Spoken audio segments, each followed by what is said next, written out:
what you want to say to become inspired in your life, to have all of your thoughts break their bonds, is this: what I desire, which is aligned with Spirit, is on its way. Dr. Wayne Dyer, best-selling author and America's foremost spiritual guide and mentor, returns to public television to share his 6 remarkable steps for living an inspired life. And I'd like to suggest to you that inspiration is not something that comes and goes. It's not something that you have one moment and then in the next moment it disappears. And this is a whole new look at inspiration. Along with powerful wisdom teachings to unleash your own inspiration, you'll meet 4 individuals whose lives have personally inspired Dr. Dyer.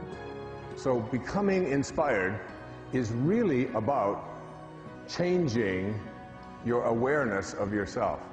Now, join Wayne Dyer for an extraordinary presentation that promises to transform your life when Inspiration, Your Ultimate Calling airs next.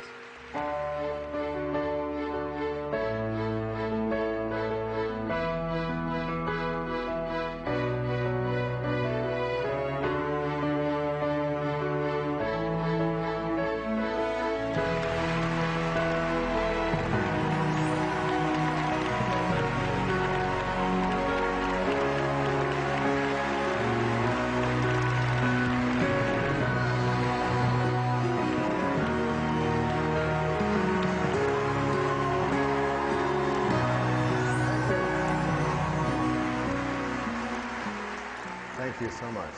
It's wonderful to be here, back on PBS with a brand new special on inspiration, your ultimate calling.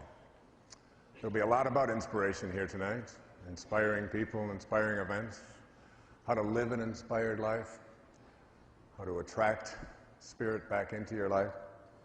Lots of things that are going to be very powerful for you. I encourage you to stay with it and call everyone you know and tell them to watch. We need more inspiration in this world. People that have inspired me have been, my children have been a great inspiration to me. I have 8 of them, 6 daughters. Yes. And 2 sons. And back in the 1960s, when I was studying for my doctoral studies in Detroit at Wayne State University, I used to listen to music, and a group of kids came over to this country from a little town just outside of London called Liverpool. Some of you may have heard of them. And they used to sing a song, the Beatles did. It was called Will You Still Want Me? Will you still love me? What? When I'm 64, right? And I used to think at that time in my 20s that I didn't really understand that song. Didn't think it would have any meaning at all. I thought no one even ought to be allowed to live that long.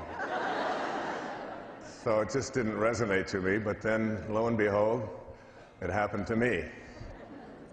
Turned around and 64 was here. And I wasn't able to be with my children at the time of that birthday. I was speaking in Durham, North Carolina that night. So I got a package from them with a wonderful card in it for me. And I thought, you know, maybe all of this work that we've done with these children, with my wife and I, and trying to teach them about spirit and higher consciousness and loving and being close to God and spirit, was coming through, because they sent me this beautiful card. It said inside of this birthday card is a very special message from God. And I opened it up and it said, see you soon.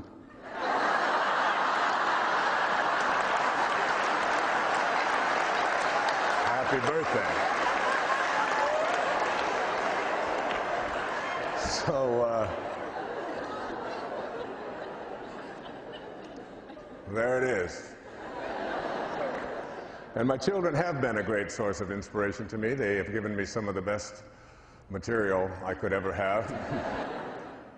I can remember one morning, I was making waffles for them.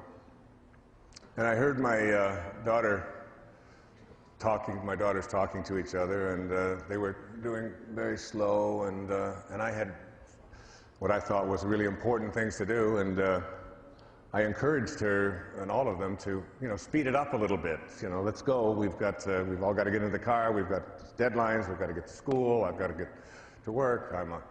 I'm a prophet. I have to go think and walk the beach. I get paid by the thought, you see. So I raised my voice a little bit, and I said something, and my daughter Serena took umbrage at what I had said, and I said, "Come on, let's go, get working, let's go, move, come on, I want to get to school, we got to get you to school." And she just stood up and she put her hands on her hips and looked at me and said, "I wonder what all those people would think of Mr. Positive if they could see and hear this morning."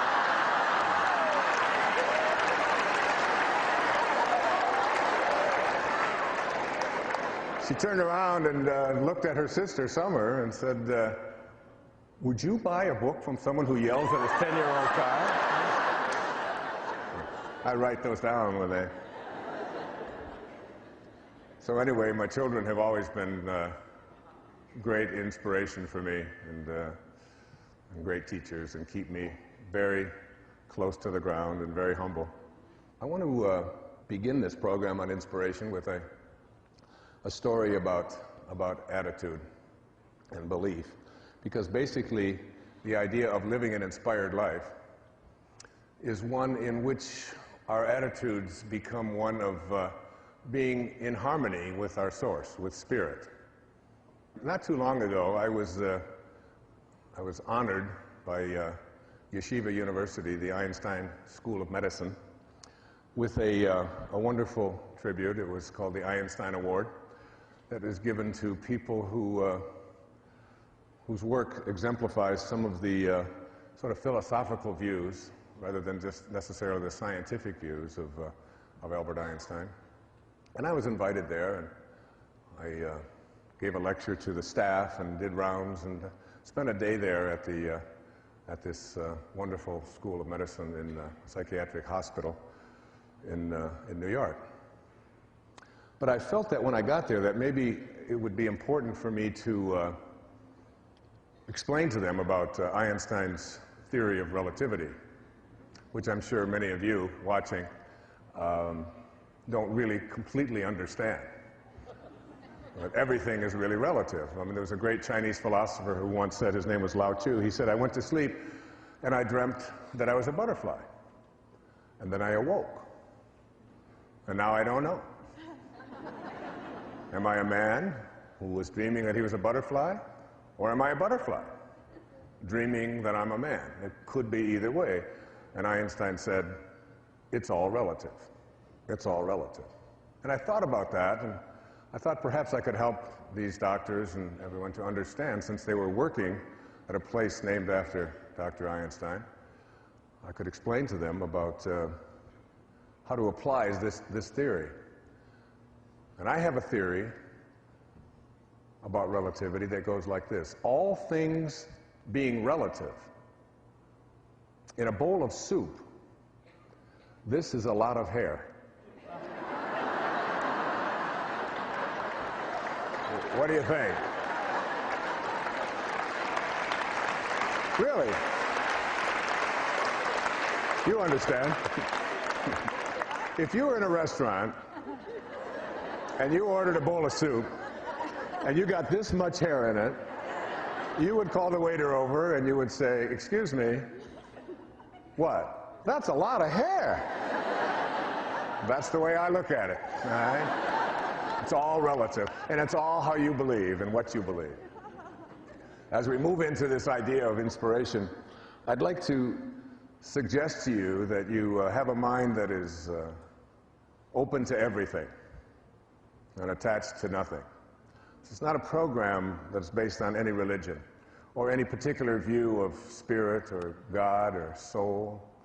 We can call it what we want. We all originate from the same source. This source acts in a certain way, is constantly creating.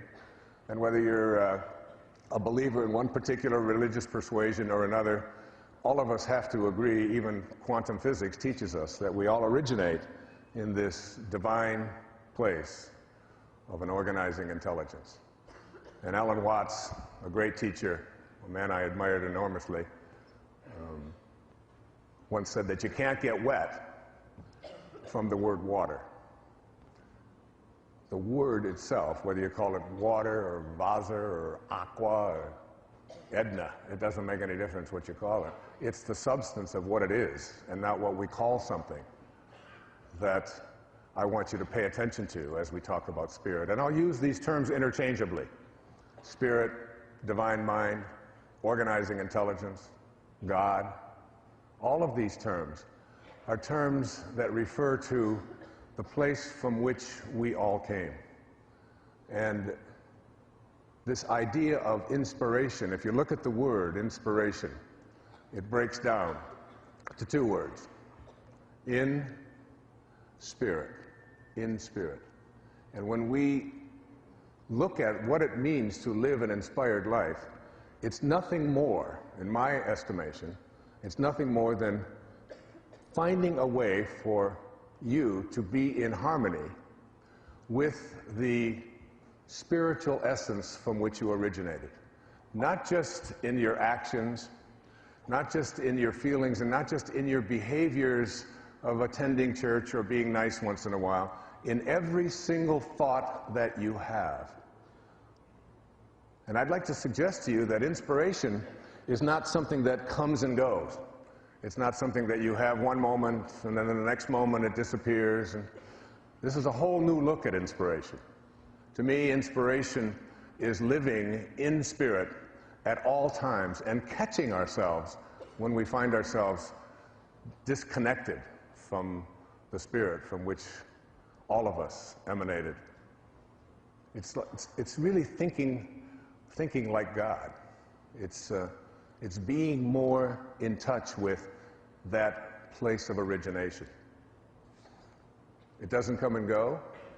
When you live an inspired life, you begin to feel as if you're on purpose. I guarantee you that at the end of this show, you will not have to ask the question, what is my purpose, and how do I find it, and where is it, and how come I can't get it, and why does somebody else have it, and I don't seem to get it? It always seems to elude me. These will no longer be the issues that face you about being inspired. It's really about living day in and day out from this divine perspective of watching every single thought that we have and catching ourselves when we have a thought that is inconsistent with that divine source from which we all came. So that if you have a thought that includes you and your family, but excludes someone else and their family, no matter where they are in the universe, no matter where they are, no matter what they look like, no matter what side of the river they were born on, no matter what their cultural background might be, if you have a thought that includes some and excludes others at any time, you're not in spirit. You have left spirit and moved into something else, taking on a view of yourself as someone who is separated from your source. So that you watch yourself and you catch yourself, and a big part of this program will be about watching those thoughts. Many of you know that I had a very powerful and important teacher in my life when I was a young doctoral student. He was perhaps the most significant teacher in the professions of my life. He wrote a very important book back in the 1950s called Modern Man in Search of a Soul. His name was Carl Jung. And Carl Jung had others in his life who were students. And Carl Jung had others in his life who were students of his, and one of those was Abraham Maslow. And Dr. Maslow's work on self-actualization and higher consciousness and teaching people that if you want to help another human being, you always put your attention on what it is that they can do to improve rather than on what is wrong. So you don't talk about what is missing, what is wrong, what ought to be, what used to be. unless you want more of that to continue flowing into your life. You put your intention and your attention on what it is that you want to shift and change. And he had an observation. Maslow's observation was this. He said, what is necessary? What is necessary to change a person is to change his awareness of himself. So becoming inspired is really about changing your awareness of yourself. And what does this mean? It means shifting the belief systems that you might have, the thoughts that you've had over and over and over again that say, I am limited. I don't have the talent. I don't have the background. I don't have the luck that I need in order to be able to attract what I want into my life. Things have never worked out for me before. You change your awareness of yourself and your own body and what you believe about it. Like, how could you have a body that comes from a divine source that creates from well-being and have it be anything other than beautiful? Have it be anything other than divine? Have it be anything other than perfect? A perfect creation of God, of Source, of Spirit, is what it is that you carry around with you. And if you have any other thoughts about it, then you have to really work at shifting them, because it's an insult to that from which you came. When you trust in yourself, you're trusting in the very wisdom that created you. And inspiration is about having that.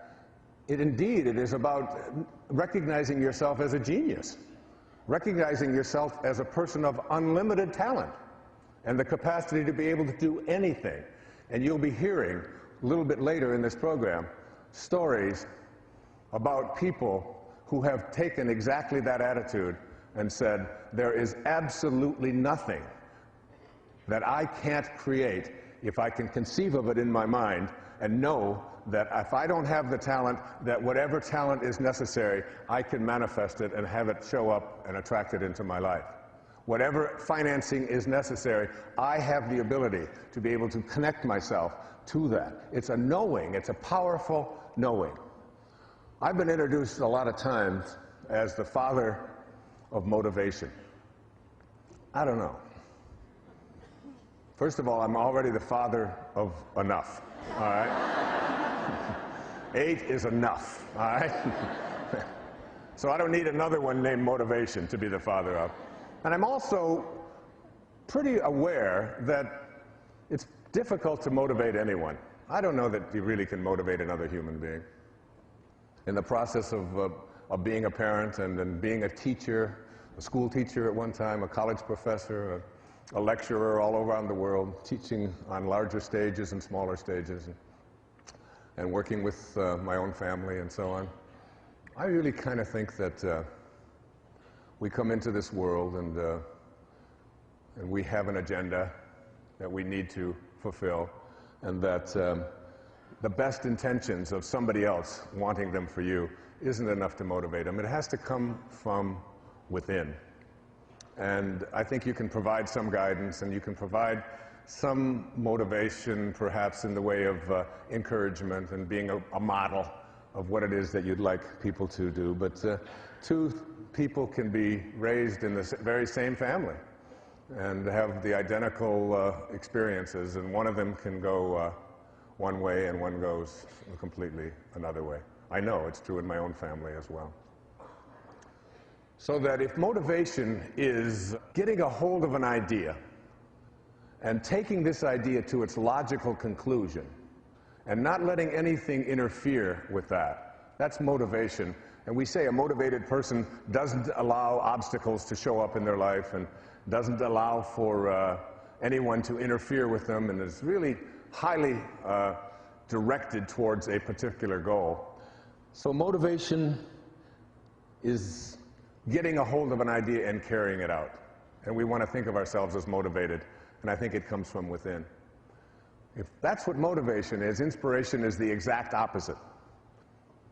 Inspiration is when an idea gets a hold of you and takes you where you were originally intended to go in the first place. It's very different than motivation. The great playwright Arthur Miller Most of you had to read one of his plays at one time or another in high school or in college. Death of a Salesman being, of course, one of the most famous.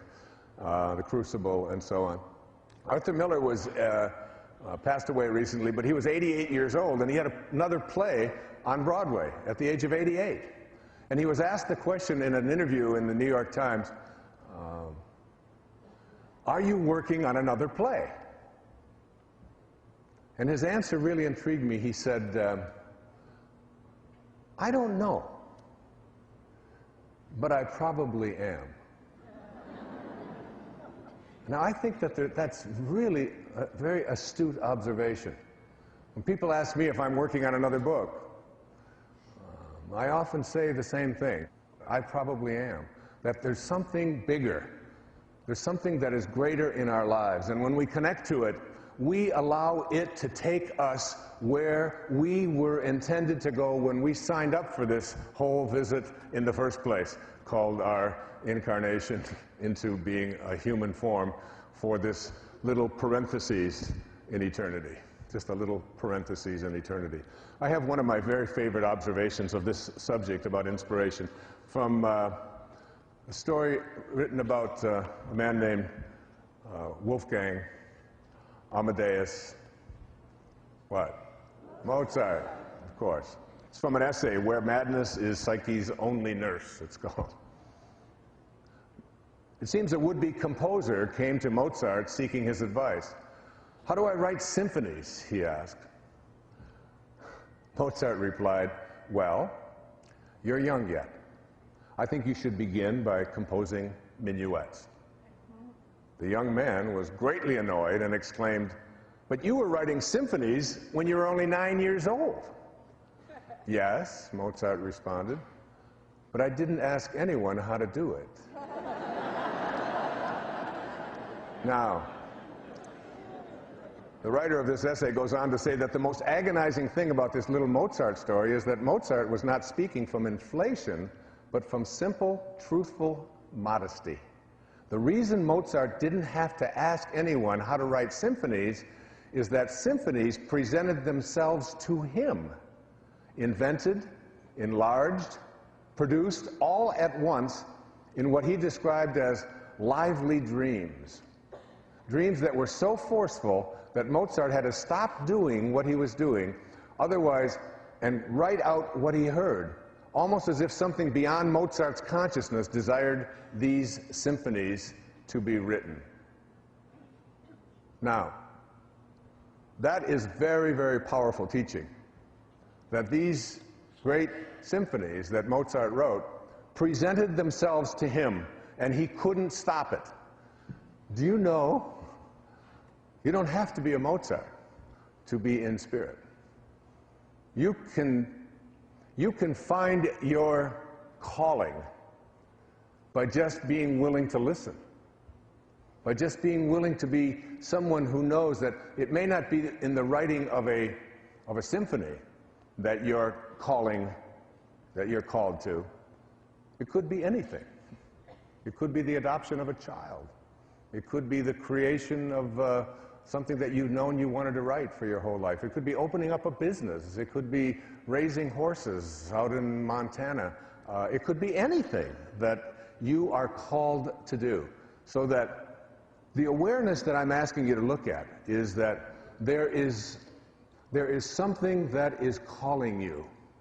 And when an idea gets a hold of you, you get into this place of surrender, where you let go. In the recovery movement, we've always called this, you let go and what? And you let God. You allow this great spirit to be something that infuses you in such a way that it becomes this thing bigger than your life, that propels you into directions that you're willing to listen to.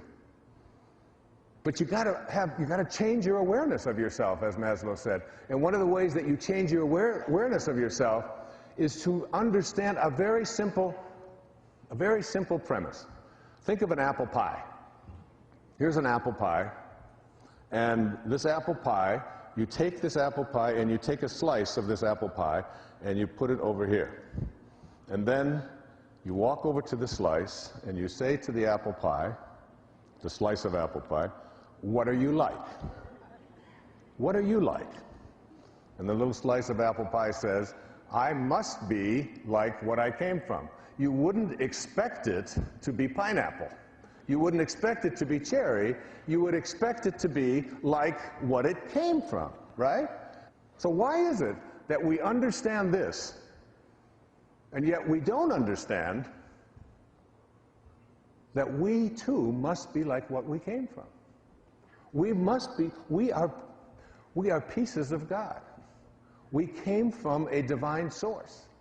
We have to trust in our divinity. We have to understand that we are not this package of bones and skin encapsulating, these internal organs, that's not who we are. That's what we call the false self. It's an illusion. That who we really are is what we came from. And what we came from is eternal, it's infinite, it's kind, it's unlimited, it excludes no one. So that if we understand that we are really here as spiritual beings, just having a human experience, not the other way around. We're not human beings having a spiritual experience, it's the other way around. Our essence is our greatness, what we came from. We must be like what we came from. I've just taken up this new practice. It's called yoga.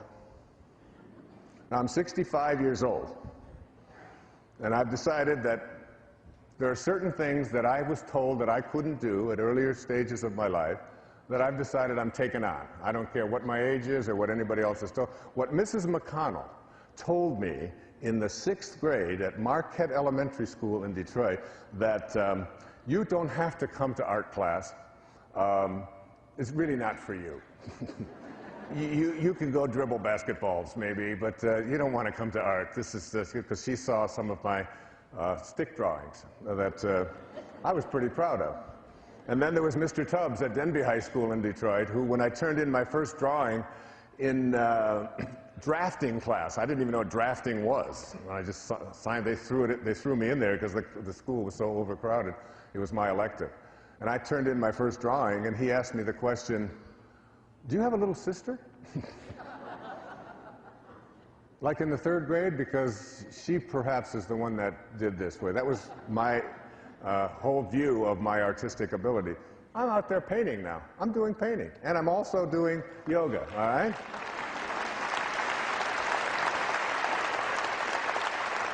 And I've learned some things about myself in the process of doing this. Like the last time I touched my forehead to my ankles, I think I was 4 months old. And I'm getting closer. Now, I'm not there, all right? But I'm getting a little bit closer. Each time I do one of these poses, I find myself a little bit closer. And I had a sort of a semi-belief that I couldn't touch my toes while sitting up straight with my back straight up and sitting down and touch my toes without my knees bending. And I back straight up and sitting down and touch my toes without my knees bending. And I kept each day going in there and not being able to do that. The knees were up, and the instructor said, "You can do this." And I said, "Well, it doesn't seem like my body agrees with that, but it would be..." And so he came over and he said, "Now I'm going to show you that you really can do this. Now keep your back straight." And he took his foot and he went like this, down on my knees, and my knees went down, and I was sitting up. And the first time I had ever been able to do, it was like a change in attitude, a shift, a belief system that I no longer was hanging on to. And that's what we have to do. It doesn't matter what your age is. It doesn't matter what your beliefs have been. It doesn't matter what other people have tried to convince you of in the past. When you move into spirit and have a knowing that I have the capacity to be able to do this, you leave behind the false self. And the false self is really nothing more than this ego. Look, you came from a divine place that is unlimited, that says you can be anything you put your attention on. And then you bought into a whole series of beliefs that were handed to you by very well-meaning people attempting to convince you that you had limitations, that you couldn't do this, that this wasn't possible. And I'd like to suggest to you that you took on something called an ego. E-G-O, an ego. You came in from divinity, you came in from a place of unlimited, you show up and you edged God out. E-G-O. And when you edge God out, it doesn't mean that you're sacrilegious, it doesn't mean that you're not a moral person. It means that you take on a belief system that says, who I am is no longer this infinite divine being who can step outside and observe this body and believe that he can make it do whatever I put my attention on and use it to have the same powers that is spoken about in the New Testament. Even the least among you can do all that I have done, and even greater things. It's within each and every one of us, except that we bought into an idea that who we are is what we have, who we are is what we do, who we are is what other people think I am, who I am is separate from everybody else, who I am is separate from what I would like to attract into my life, and who I am is separate from my source. And we believe in this separation, and we believe in this identity that who I am is what I have. So we start accumulating. We accumulate and accumulate and accumulate. The problem is that when you stop accumulating, and if who you are is what you accumulate, then you have no value as soon as your things start to disappear, as soon as they wear out, as soon as somebody else takes them, as soon as the government taxes them, as soon as any number of things. Who I am is what I do. If you no longer can do, then you aren't. You no longer exist. Who I am is my reputation, and we raise our children often to believe that what's most important is what other people think of you. Fit in. Do what you've been told to do. Do what the crowd does. Follow the herd. And you know what happens, what you step in when you follow the herd. So we take on all of these sort of false ideas, and we have a tendency to believe them. And inspiration is moving back into spirit, and it's moving back into spirit in such a way that you no longer accept yourself as anything other than divine.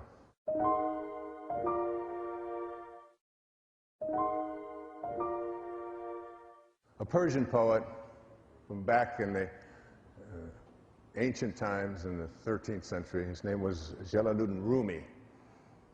And Rumi has this observation that's been very important and very powerful to me. He said, "The morning breeze has secrets to tell you. Do not go back to sleep." Let me say it again. The morning breeze has secrets to tell you. Do not go back to sleep. I'd like to take a poll. Just by a show of hands, I'd like to ask how many people in this room, and there's about 3,000 of us here tonight, I'd like to ask you, how many of you awaken at one time or another between the hours of 3 and 4 a.m.? Let me just see by a show of hands. And if you look around, you see that this is a universal experience. Now, what do you think that is? If everybody, almost everybody,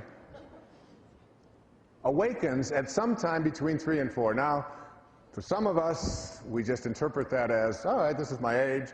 I'll just run into the bathroom and I'll be right back. And you may make that visit several times a night. I don't know.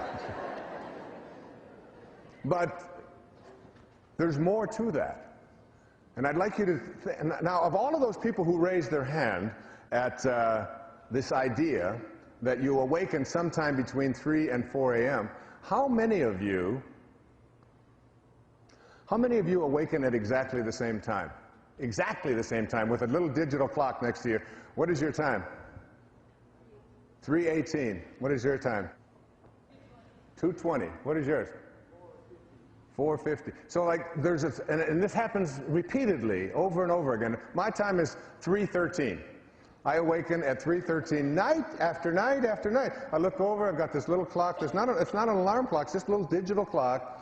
I just look over and it's 3:13 again and again and again. So what I had trained myself to do in the writing of this book, in the inspiration book, is to put my feet on the floor and say to myself, all right, you are going to awaken because here's what Rumi said, the morning breeze has secrets to tell you.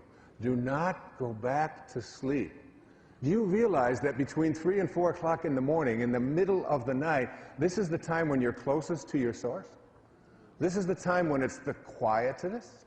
It is the time when it's the most peaceful, when there are the least distractions. And of course, in miracles it says the memory of God comes to the quiet mind. It cannot come where there is conflict. A mind at war with itself remembers not eternal gentleness. Eternal gentleness. That's what you came from. It beckons you back to be awake. It's the most creative time in your life. Try it. Take that moment that you are being called by your source and awaken, and force yourself to shake the cobwebs out. And if you can't, then put your feet on the floor and say, look, if I have to go back to sleep, I'm going to sleep with my feet on the floor. And after a while, that gets very uncomfortable, and you'll get yourself up. Now, when I do that and I get up, and I live on Maui, thank you. Thank you. Thank you. Thank all of you for my beautiful home that I have on Maui. And when I get up at that is the most glorious time to be out there. And I go out onto the lanai, and I get this sense of this powerful feeling of inspiration. It's overwhelming to me. And I walk by my writing table, and it pulls me. It's pulling me towards it. It's almost beckoning me and saying, please, please come to me. I want you to, and I sit there sometimes, and I literally wonder, where is this coming from? The words, they just flow, and I sit there, and I write by hand. And as I'm writing and allowing this to flow through my heart and onto the pages, I just think to myself, I wonder what's going to come next. I wonder when it's going to come next. It's almost as if God is saying, this is why you're here. And I can't get you any other time because it's just so busy, and there's horns bonked, and there's so many distractions. But here's a time when you can just be with me. Just be in spirit. Just be inspired. Inspirado. Be in this space with me. And I will then allow what creative juices that you have forgotten about because you edged me out for so much a part of your life. And here it is. And you'll find yourself getting the right ideas, examining things that you never thought of before. Writing, some of you, I know you do it in your sleep many times. You write a poem, and it'll be so phenomenal. And then you'll say, well, I'll remember that tomorrow. And then you get up and you can't get any of it. The morning breeze has secrets to tell you. Do not go back to sleep. Use those hours. And forget about the idea that, let's see now, I went to bed at 11, and if I get up at 3, that means 4 hours, so I'm going to be 4 hours deficient all day long. I'm not going to be... Forget that. You've got an eternity to sleep. An eternity to sleep. And when you learn to meditate and get quiet and get peaceful, you can always, in 20 minutes of time of meditation, any time during the day, get the equivalent of a full night's sleep. Don't go back to sleep. I'd like to speak in this program about what I call the rewards for inspiration. Things that will be your payoffs, your prizes, if you decide to move into spirit, into this world of spirit that I'm speaking about here on PBS. Back in the 2,300 or so years ago, we're not quite sure exactly when, there was a great teacher in India. His name was Patanjali. And in all the research that I've done on Patanjali, there's not sure if it was one person or a series of people or whatever it is, but it's great teachings, and I've immersed myself in the discourses of Patanjali and the sutras and practiced it. And one of the things that Patanjali, who was teaching people about being miracle workers at that time, teaching them about things that no one had ever heard about before, about the power of the repetition of the sound of the name of God as a way of manifesting something into your life, teaching people about being invisible, stuff that's a little bit strange, but that's, you know, it's like being 65 has its advantages, you know, because I can talk about things that are weird. I usually point it out so you don't think I don't know that this might sound a little strange. But I would like to suggest to you that he offered something about inspiration that I want to offer to you. And there are 6 of these things, and I want to cover each one of them in this program. He said, when you are inspired by some great purpose, some extraordinary project, all of your thoughts break their bonds. Your mind transcends limitations. 3, your consciousness expands in every direction. And 4, you find yourself in a new and a great and a wonderful world. Dormant forces, faculties, and talents come alive. And 6, you discover yourself to be a greater person by far than you ever dreamed yourself to be. Those are the rewards. It's not like you're going to win the lottery. It's not, and you may. It's not that somebody's going to come riding into your life on a white horse or whatever. These are the rewards. These are the things that are going to be so powerful for you. The first of these is what? When you are inspired by some great purpose, some extraordinary project, 1, all of your thoughts break their bonds. All of your thoughts break their bonds. What do we mean by your bonds? Your bonds are the thoughts that you have that keep you disconnected from your source. They are thoughts that are out of harmony with spirit, with God consciousness, with God realization. Because this is basically about being like God, being like source, being like spirit, being like divine mind, in everything, in every thought, in every action, more and more, connecting yourself back, catching yourself. So, the bonds are the ways that we think. I'd like you to imagine a ladder. And this ladder has 10 rungs on it, from the floor all the way up to the top of the ladder. And at the top of the ladder is the highest rung. And at the top of the ladder are the words, "This is my desire," and it's aligned with spirit. Again, this is my desire, and it's aligned with spirit. So what is your desire? My desire is to align with spirit. So what is your desire? My desire is to manifest abundance into my life. Perfectly aligned. We came from an abundant source. My desire is to feel a sense of well-being in my body at all times. Perfectly aligned. My desire is to have divine spiritual relationships in my life. My desire is to get the job that I am working towards getting. My desire is to live in a place where I feel most peaceful and most loving. My desire is, and these, whatever it is, it doesn't make any difference. It's the 10th rung. It's the highest rung. It is your spirit aligned with your desire. All right? So here it is. It's right up here. Now you have to ask yourself the question, what is it that I offer up to this 10th rung desire? All right? A 10th rung has to have, in order for it to manifest and show up in your life, it has to have thoughts, feelings, and behaviors that match up to that.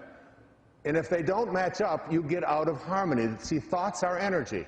Like everything in the universe, it's energy. Einstein said that nothing happens until something moves. It's all about movement. It's all about energy. And every thought that we have has an energy component to it. We can measure our thoughts and how they impact us, whether they strengthen us or weaken us at any time in our lives. All right, so there's a wonderful book written about this, and it's called Ask and It Is Given. And it's The Teachings of Abraham by Esther and Jerry Hicks, a book that I read frequently, and great teachings, I think among the greater teachings on the planet today. In fact, I wrote the foreword to it. It's something that I very strongly embrace. And they talk in there about how to manifest your desires. And the mistake that most of us make is that we attract what we don't want, because our thoughts are on what we don't want. or we continue to attract what's missing in our life. We're not at number 10, we're at about number 3. And what are some of these on these lower rungs? It probably won't happen. It's very difficult. These kinds of things have never happened for me before. I don't have this kind of luck. We've got the wrong people in the White House. The economy is bad. I don't have the ability to make it happen. I don't really believe it's possible. I was on the plane with someone flying across the country. Lovely lady, and she was a photographer. And I said, oh, we got talking about photography and all. I said, do you like photography? She said, yeah, I do weddings and all of that. And I said, well, how are you doing at it? She said, well, I'm never going to get rich at it. And I said, would you like to get rich? She said, well, of course. Who wouldn't want to be rich? We all want to have abundance in our life, of course that. I said, so let me see if I understand this. You want to attract being rich into your life, and your thought about it is that it'll never happen. So what do you think you're going to attract? You're going to attract, it'll never happen. And that very simple little example, it's an innocuous example. She was a very bright and intelligent lady. It wasn't about that. It's about what kind of energies we have within ourselves that we offer to what our desires that are aligned with Spirit in order for them to manifest. And every thought, if you have a second wrong thought that it probably won't happen, it's not likely, it's never happened before, it's just not the way it works for me, it's always been missing. As long as you think like that, and you're in a universe that operates on this law of attraction, you will continue to attract it. A man named Albert Einstein, who I've spoken about before, theory of relativity, in a bowl of soup. This is a lot of hair, remember? One of his most important observations was this.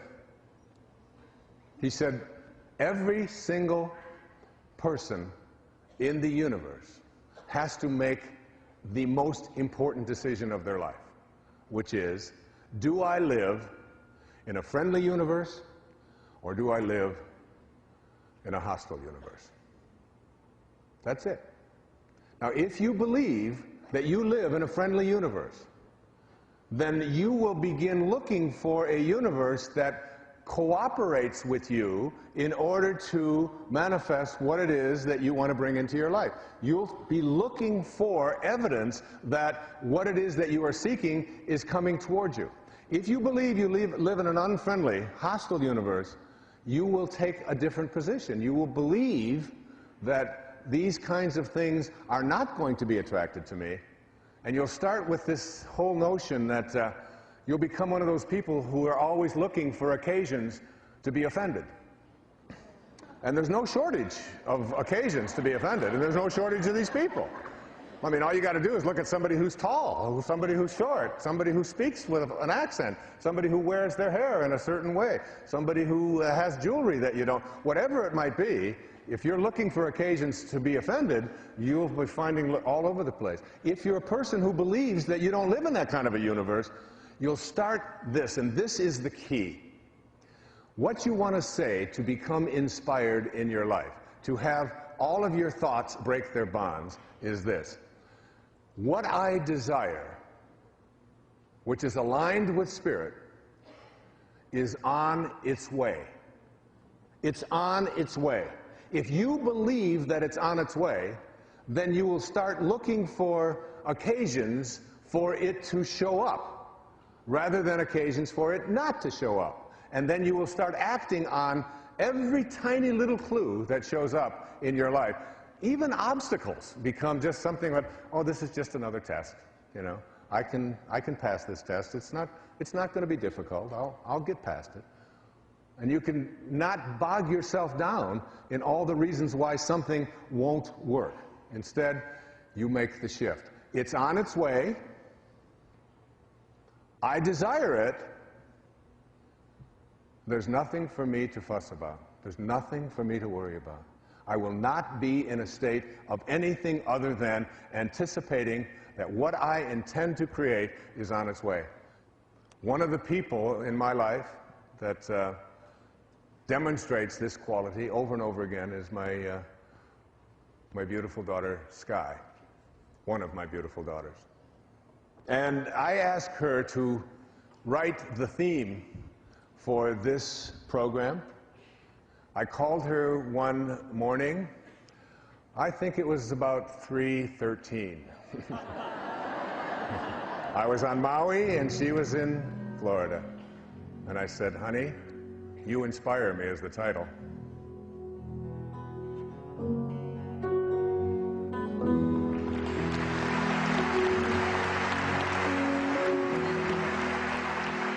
I would like to dedicate this song to my parents. I wouldn't be here tonight without them. Mom and Dad, you inspire me. I meant that literally, too. Do you ever stop and think about your life and what it all means? Our lives are so full of miracles. I hope every person sees. You have something inside that brings joy to your soul and makes your heart sing. We all share the same big blue sky and the power to do anything. You inspire me to be everything that I desire, and everything I do is to be in touch with you. In every day of my life I dream a little higher, and it all comes back to you and how you make me so inspired. We all have a choice to feel love deep within us, the freedom to hear our own voice, and the chance to make our path in life a little clearer.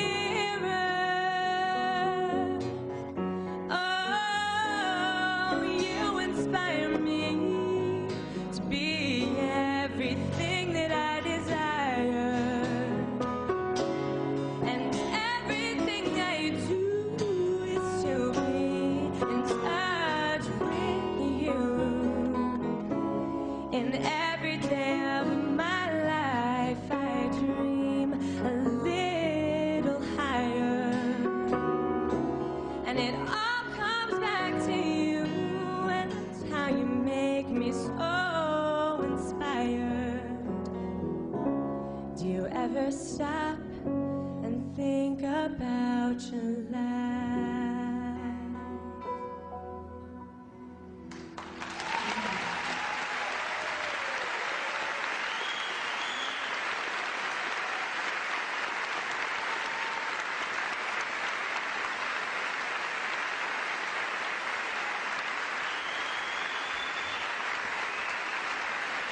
She's been with me on every PBS special I've done since the 90s, when she was just a young teenager in high school.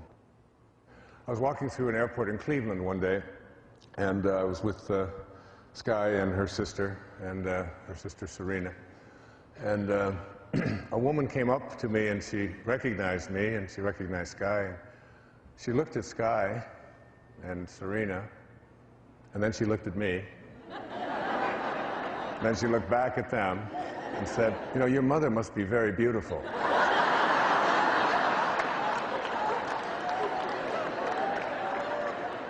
And the truth is, she is in every way. And there she is.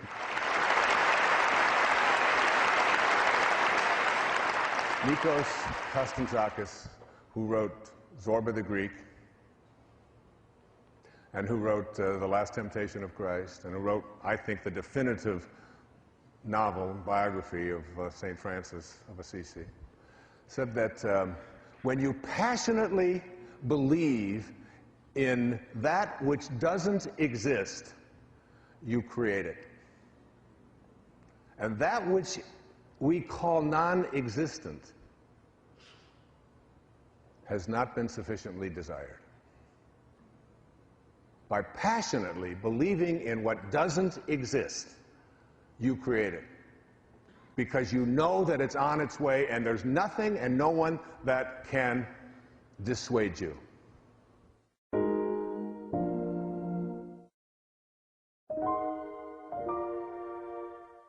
I'd like to go into the second of these rewards that you'll get. Your mind transcends limitations.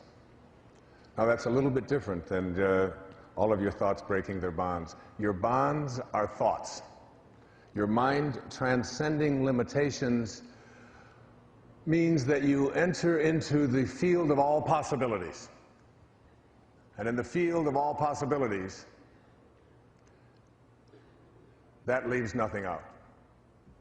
And in leaving nothing out, it means that you begin to see yourself, when you move into spirit, as unlimited in the exact same way that you were before you showed up. Unlimited.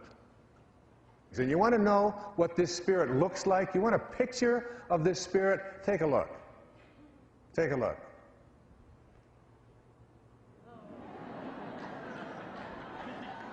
You know who that is? That's my grandson. That's Tyson. And Tyson is a picture of bliss.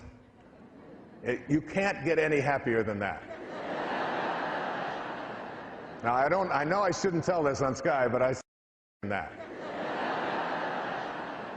Now, I know I shouldn't tell this on Sky, but she said, Dad, the reason he's so happy is he's holding onto his little peeper. I said, what kind of...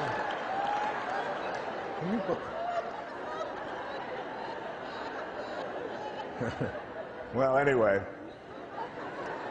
if you ever wonder what spirit looks like, take a look at that and know that that's you. That's what you came from. That's just a few months old little baby that came from that blissful, perfect, beautiful place.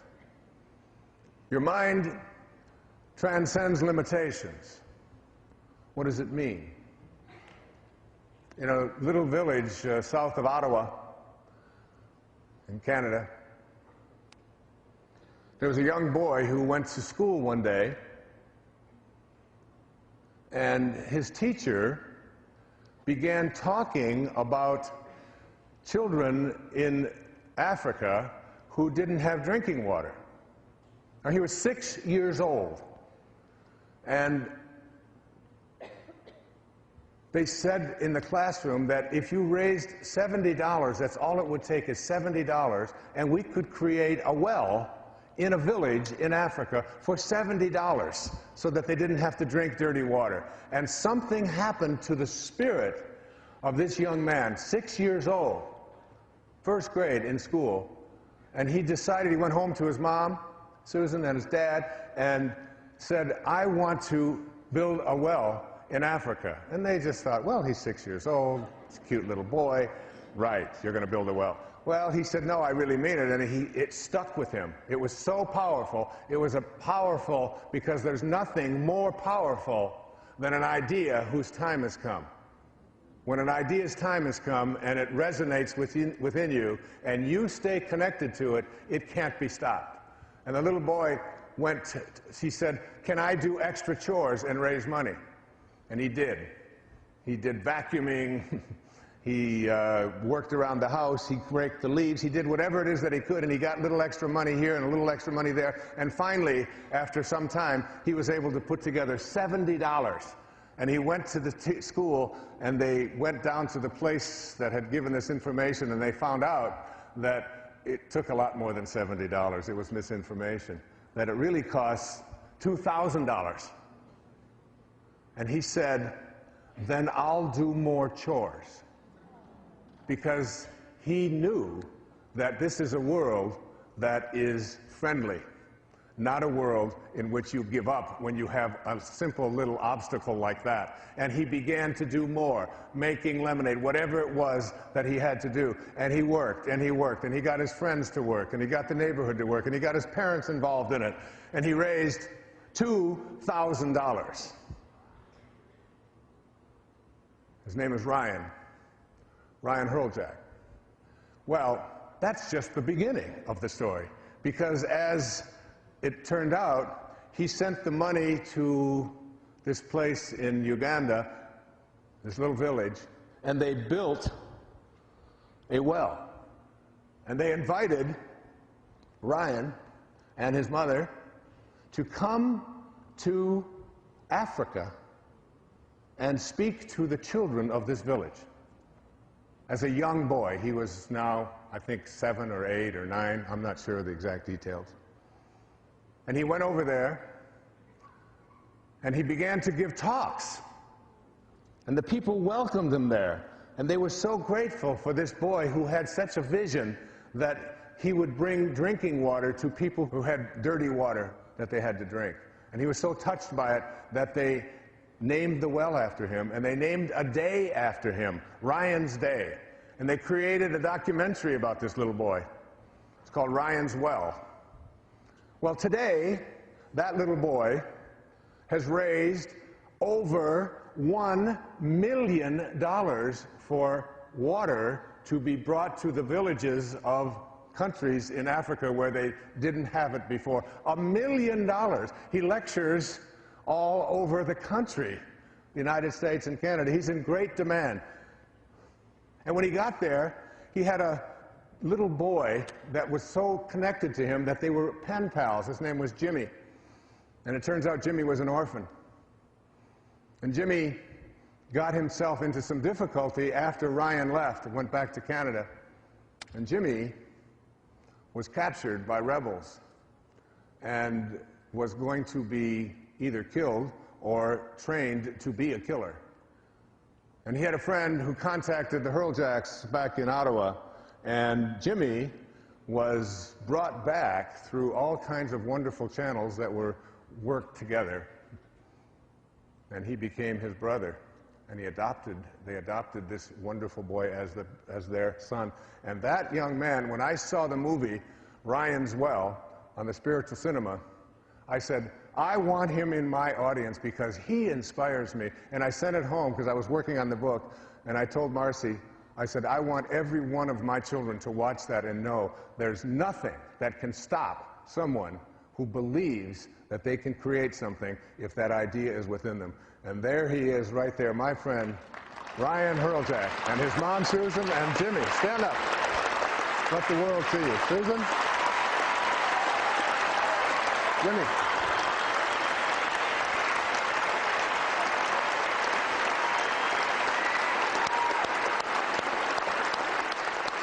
Yeah. Ryan has appeared on Oprah twice. And the first time, when she called and asked if he could come, it was on a Thursday when he had something that he had to do in school, and he said no. And his mother said, you're saying no to going on Oprah? I can't do it at this time. And they changed the date so he could be on. When she talked about her most inspiring young people, you inspire me, you inspire me, you inspire me. Thank you.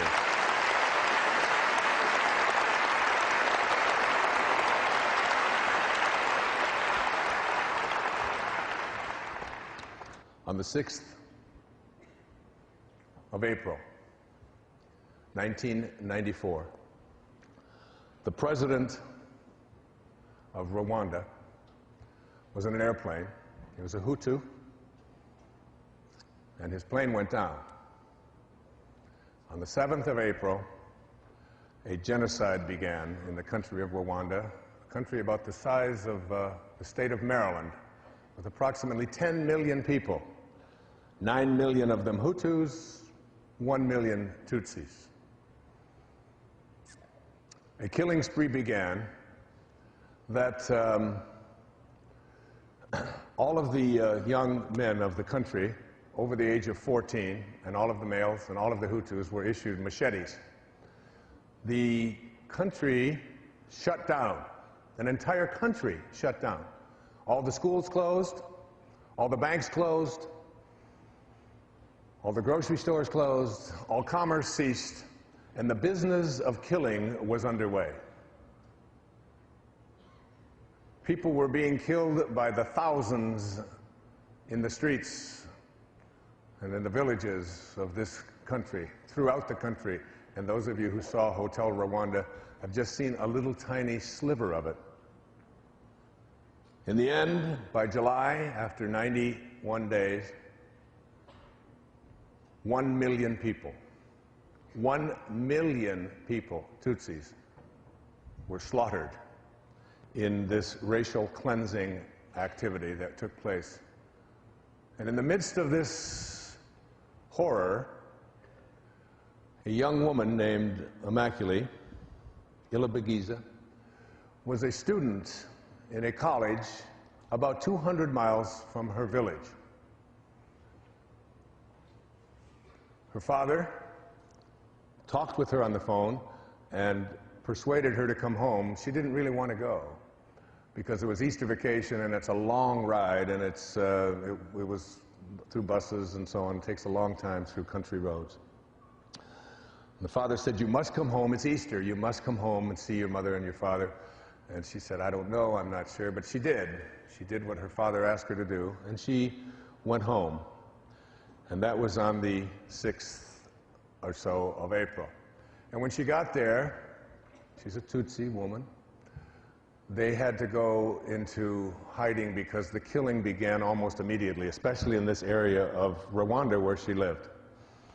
And she went into hiding in a pastor's home, in a bathroom that is approximately 3 foot by 4 foot, with 7 other women for 91 days. And she came out, she's 5'9", she came out and she weighed 65 pounds.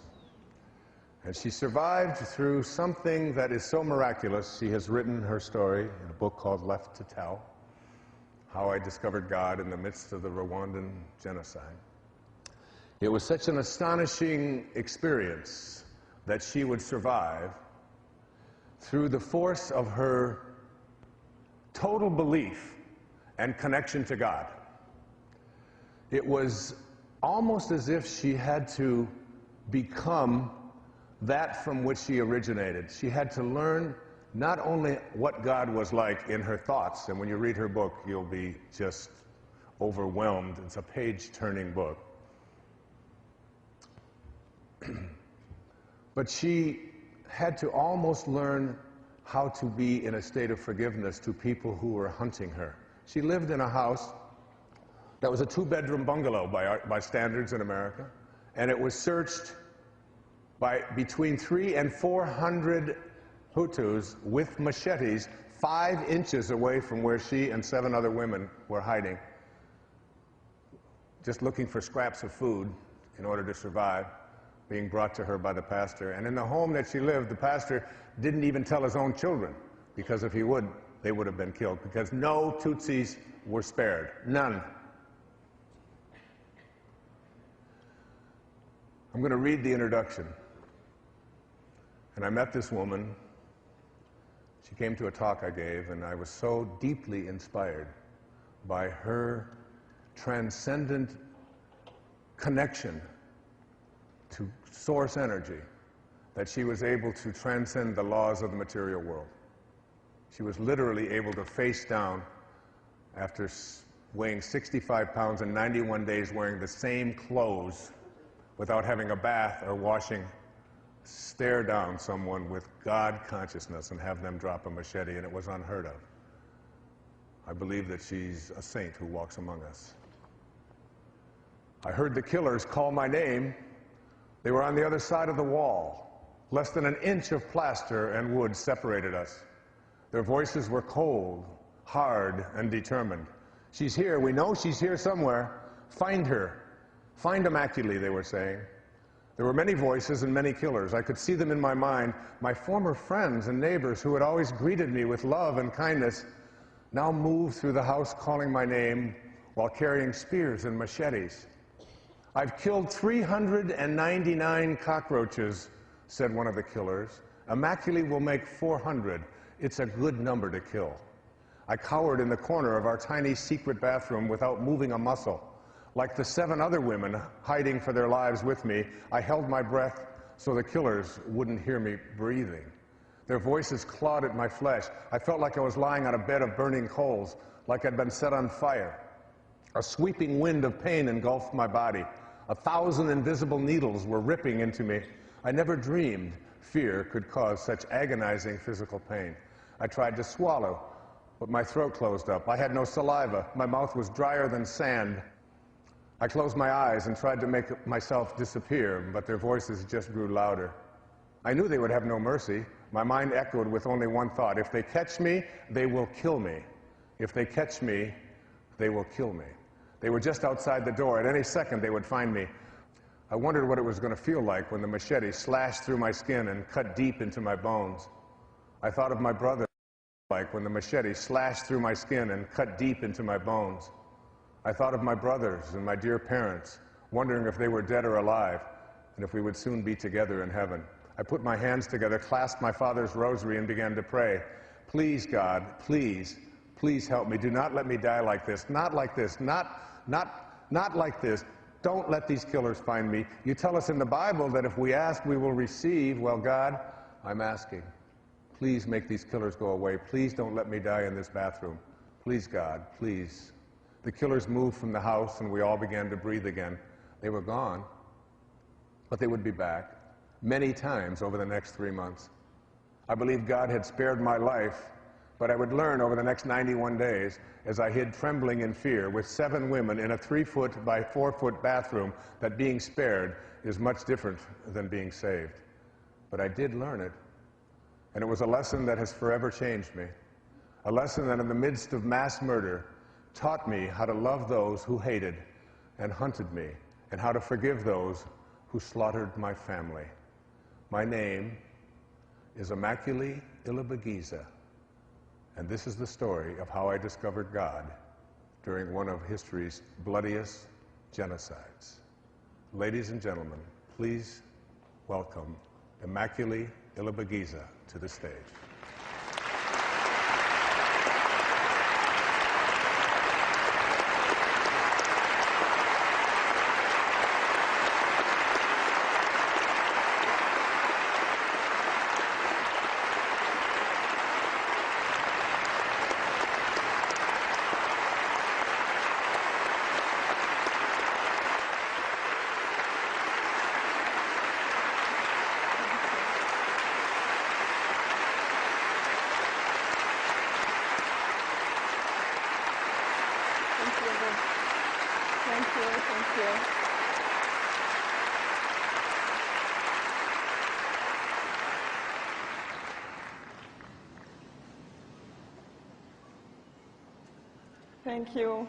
Thank you for your kind welcome. I'm very proud and very happy to be here on this PBS program taping. And of course, I'm very happy to be with Dr. Wayne again. Thank you. I know my story is a sad story, but it has been a story that gave me an experience of great spiritual growth and a deep understanding of what really matters in life. It is a story of everyone who lives through any kind of injustice.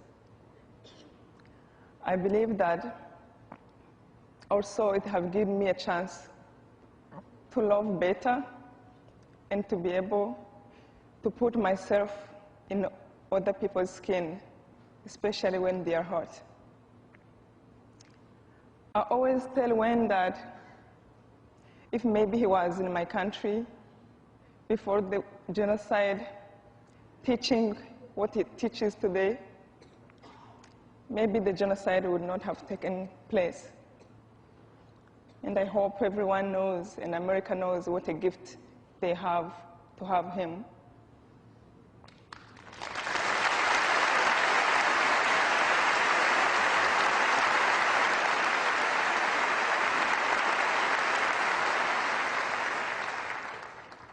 sitting down in deep silence of that bathroom for 3 months and being hunted to be killed every day through the worst time of my life, I didn't know that I was about to discover the greatest source of joy in my own heart, which was God inside.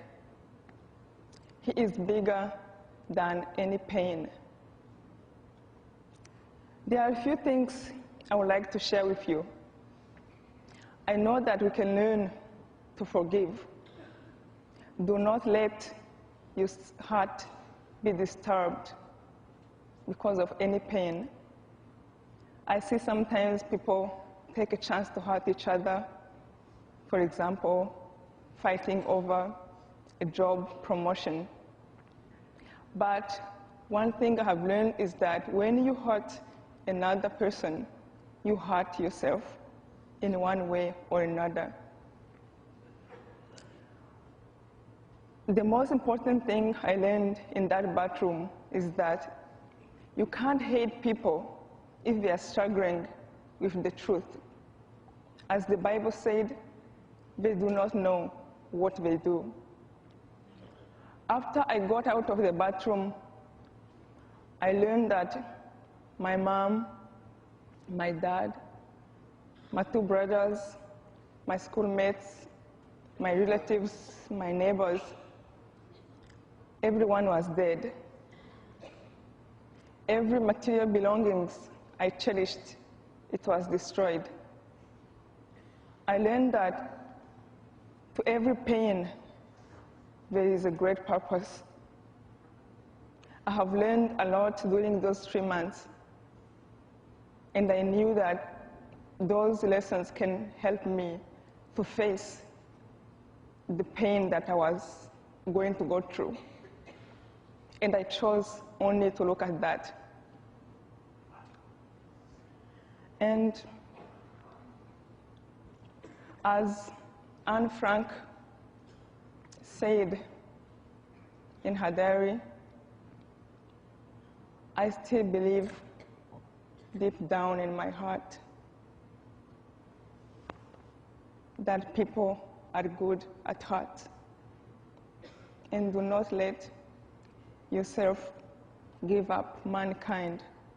I know peace is possible. Thank you.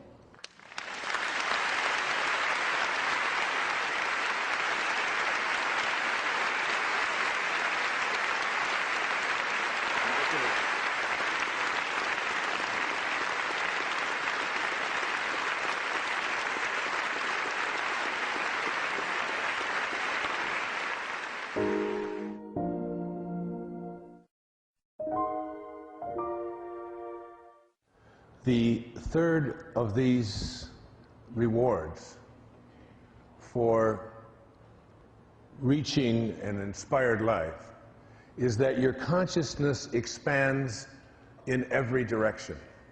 What does this mean? Your consciousness expands in every direction. It means there's no up and there's no down. It means there's no right and there's no wrong. It means that there's no north and there's no south. It means that there's no beginning and no end. You begin to move into a consciousness place within yourself that you'll find yourself, when you move into spirit, you're going to find yourself doing things that you don't understand why you're doing them. In 1994, when Immaculée was imprisoned in this tiny little bathroom with 7 other people with no facilities, she did something that I found so astounding when I first met her, when she came to a lecture I had given in New York. And I was so taken by her. She didn't come to me and say, "Will you help me?" I sought her out and said, "How may I be of service to telling your story in a profound way?" And what she did when she entered that bathroom is she asked the pastor whose home she was in, "Do you have an English and a French dictionary?" And she learned English while she was being hunted to be killed. For what reason? Why would someone who is in that kind of a state practice, day in and day out, up to 8, 10 hours, and she couldn't speak. They didn't speak for 91 days. No sound whatsoever. So 5 years later, she is a survivor. She represents less than 0.5% of the Tutsi women of Rwanda who survived. All the rest were killed. She went into a place within herself and taught herself a language that she was going to need 5 years from now. That's what I mean by your consciousness expands in every direction. And then 5 years later, in 1999 or 2000, she had when she was here in America on an asylum visa, married, living out on Long Island, has 2 children, is assimilated into our culture, is a great spokesperson for transcending hatred on the planet. She woke every day, 3 o'clock in the morning, before she went to work at the UN, and wrote every little detail of what happened in those 91 days. 150,000 words she wrote and gave that to me 5 years after that. And I said, Immaculée, it's wonderful, but your native language is Kinyarwanda, your second language is French, your third language, you know, so we got help in helping her to convert it into language that would be. But how did she know in 1994 that she was going to be in America and coming up on a stage like this and talking to our country in a language that is her third language? How did she know that? Your consciousness expands in every direction. When you have an inkling, when you have, like Ryan, when you have a feeling within you that this is something that you have to do, that you can't be stopped from doing it, the whole world changes. And you start and you listen to it. And you find yourself, if someone hands you a book, and then someone else talks about that book, and then someone else mentions it, and then you see the author on television, and all of a sudden you start saying, wait a minute, I've got to listen to this. I am being directed. I'm being called. I trust in this. I totally, completely trust. Your consciousness expands in every direction when you enter the world of spirit, and you get yourself pulled in these directions, and you allow yourself to be pulled in that way. That's what I mean by your consciousness expands in every direction. Nothing is impossible. And whatever you find yourself doing, that's what you allow yourself to do and what you allow yourself to be. There's a great quote, again, by Rumi. He's just one of the greatest. Every tree and plant in the meadow seemed to be dancing. Those which average eyes would see as fixed and still. That's what happens when your consciousness expands in every direction. You see, you understand the Tao. The Tao is like it's the silence between the notes that makes the music. It's the space between the bars that holds the tiger. You're a sculptor and you sculpt yourself a vase. And what do you think makes the vase? What makes the vase is not the tile, and it's not the substance of the material. It's the inner space within there that is surrounding it. Without that inner space within, there can be no vase. And without that inner space within you, there's no you. You're not skin and bone and all that. You are, that encapsulates an inner silence, an inner place that is totally and completely yours, uniquely yours. Your consciousness expands in every direction. When you do, you start practicing things like kindness, where judgment was before. I've often said that when you have a choice to be right or to be kind, just pick kind. Why? Because it's more closely aligned with your spirit. You begin to exude something called love. You feel it for everyone. Believe it or not, at the end of Immaculée's book, she goes to the prison where the people who were her killers, one was her mathematics teacher. And what happens is that you begin to embrace a kind of love even for the people who would do such harm to you. And I'm telling you, that's what saved her. You'll see that when you read it. That's what saved her. The ability to go to that place within, that place of forgiveness. As Mark Twain said, forgiveness is the fragrance that the violet sheds on the heel that has crushed it. Powerful thinking. You become an instrument of truth. You become powerful thinking. You become an instrument of truth. You become someone who listens. You become someone who is God realized. Okay? Your consciousness expands in every direction. I want to tell you something that I think will be very, very helpful to you. I want you to think about the troublemakers in your life. I want you to think about the troubled ones in your life. I want you to think about the ones in your life that are hooked on drugs. I want you to think about the ones who don't cooperate, the ones who don't fit in, the ones who perhaps are disrespectful, use language that you don't approve of, use substances that you find difficult, people that perhaps you work at. But mostly, I want you to think about people like that in your family. Now, I know that you think it's always somebody else, but they're thinking of you.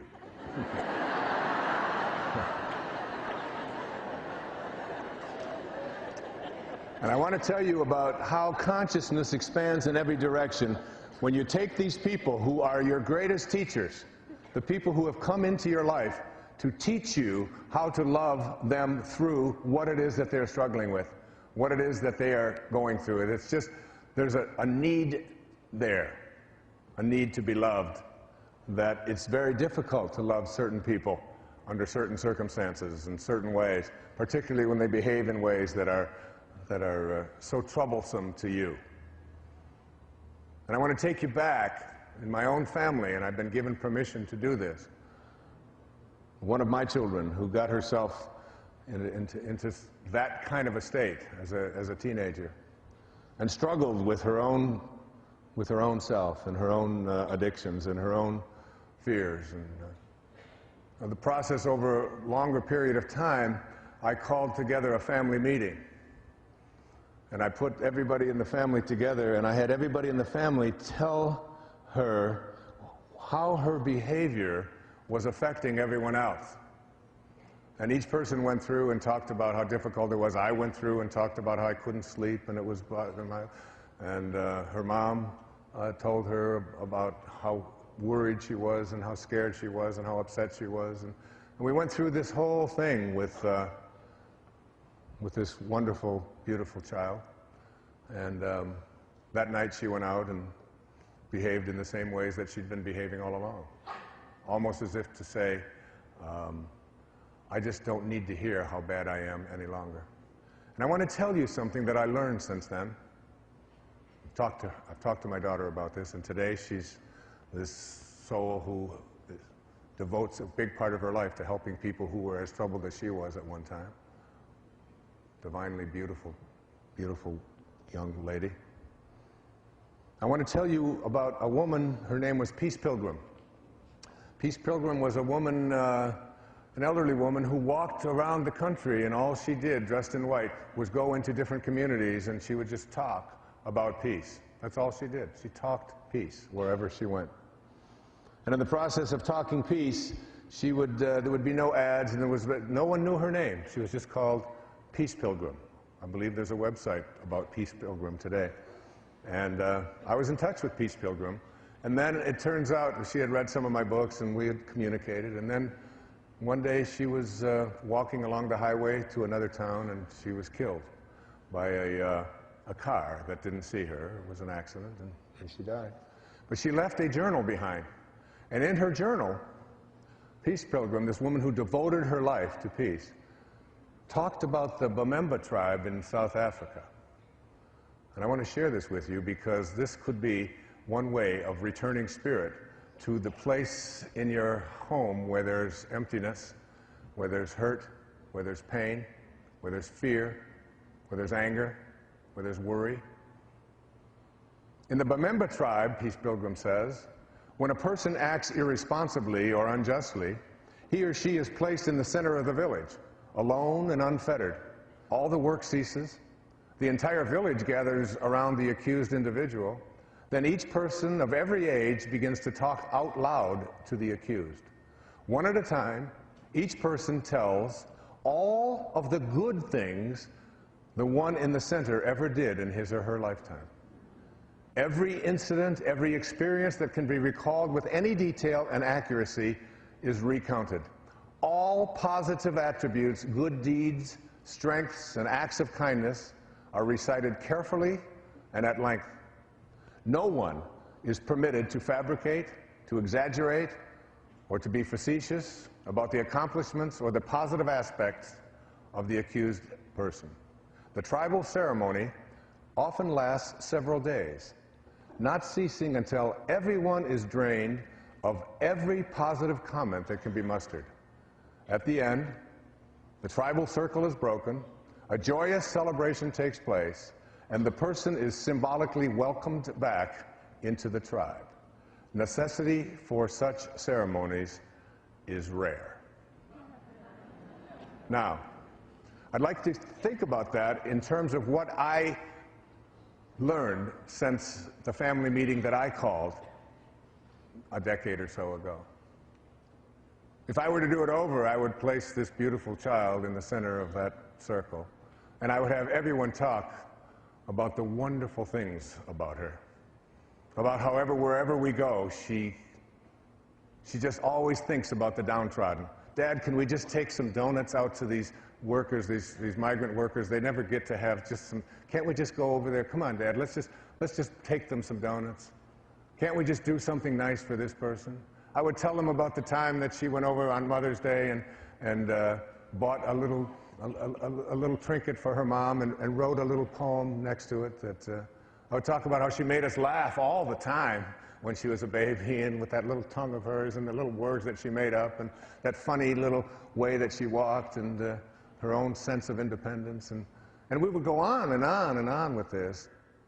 And if we can teach those who are troubled, those who cause us pain, those who use language that we don't approve of, those who dress in ways, those who do things to their bodies that we don't think they should do, if we can just immerse them in a culture of acceptance and love, even if they're behaving in ways that seem so anathema to you, if you can just find a way to continue to do that, eventually that spirit has to raise, and your consciousness expands in every direction.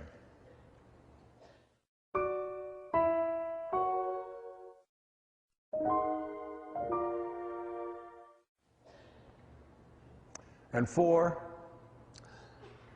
you find yourself in a new and a great and a wonderful world. Your world changes. The world that you used to live in before you were in spirit is no longer there. When you're touched deeply by living in spirit, by awakening with the morning breeze, by catching every thought that you have that is not one of God realization, by finding yourself saying over and over and over again, it is my intention to be in this state of God realization. It is my intention to be there. I'm going to live in spirit. When you do, the world changes. Things that you didn't notice before suddenly come alive. I'm going to tell you a story that just blew me away. I think it perhaps was the signature story of my life in terms of connecting to spirit. I've never experienced anything like this before. I finished writing Inspiration, Your Ultimate Calling, on the 23rd of April. And I knew that the book was going to have 18 chapters in it, because 18 is that magical number, one infinite source. One infinite source. I put that number on my dashboard of my car. I have it on the mirror. It's a reminder. One infinite source, 18. It's the number of chapters in the Bhagavad Gita. It's the number of holes on a golf course. It's got to have something holy to it. And so I had 17 chapters written, and I was thrilled to have that completed, but I still had one chapter to go, but I was holding that off until my birthday on the 10th of May. And I knew what that last chapter was going to be, my experience of living an inspired life, just telling it on my birthday, right around 3:13 or so in the morning. So I was essentially done. And I went for a walk that day, and when I finished that chapter, that 17th chapter, I told a story in there about my friend Jack Boland. He passed away about 12 years ago. Jack was a Unity minister in Detroit, a man who, when I wrote Your Erroneous Zones 3 decades ago, called me up and asked me if he could put together some tapes on it, and would I give him permission. And he had started a Unity church over on the east side of Detroit, and asked me if he could use that. I said, absolutely. And over the years, I began to speak at his church and his congregation, and come to Detroit a lot, my home, and we became very close. We became like brothers. And he got very sick, and he had cancer throughout his back and so on. And I went with him to my friend Deepak Chopra's place, the Ayurveda Center out in Massachusetts. During the day, we would go out, and then in the evening, he would come in, and Jack always had to have a story. He had to tell a story. And he started talking to me about these wonderful little creatures called monarch butterflies, and how much he loved them. And the reason that he loved them, he said, Wayne, these are the most amazing little things in the world. I mean, they've got a brain the size of a pinprick, just no brain, essentially, and they're made out of tissue paper, you know, like toilet paper. They're just flimsy little things, and they come out, and they come out of a chrysalis on a branch in a tree in Brazil. Now, they don't have a brain, and they're made out of toilet paper, essentially. And they fly to Nova Scotia, 4,385 miles away.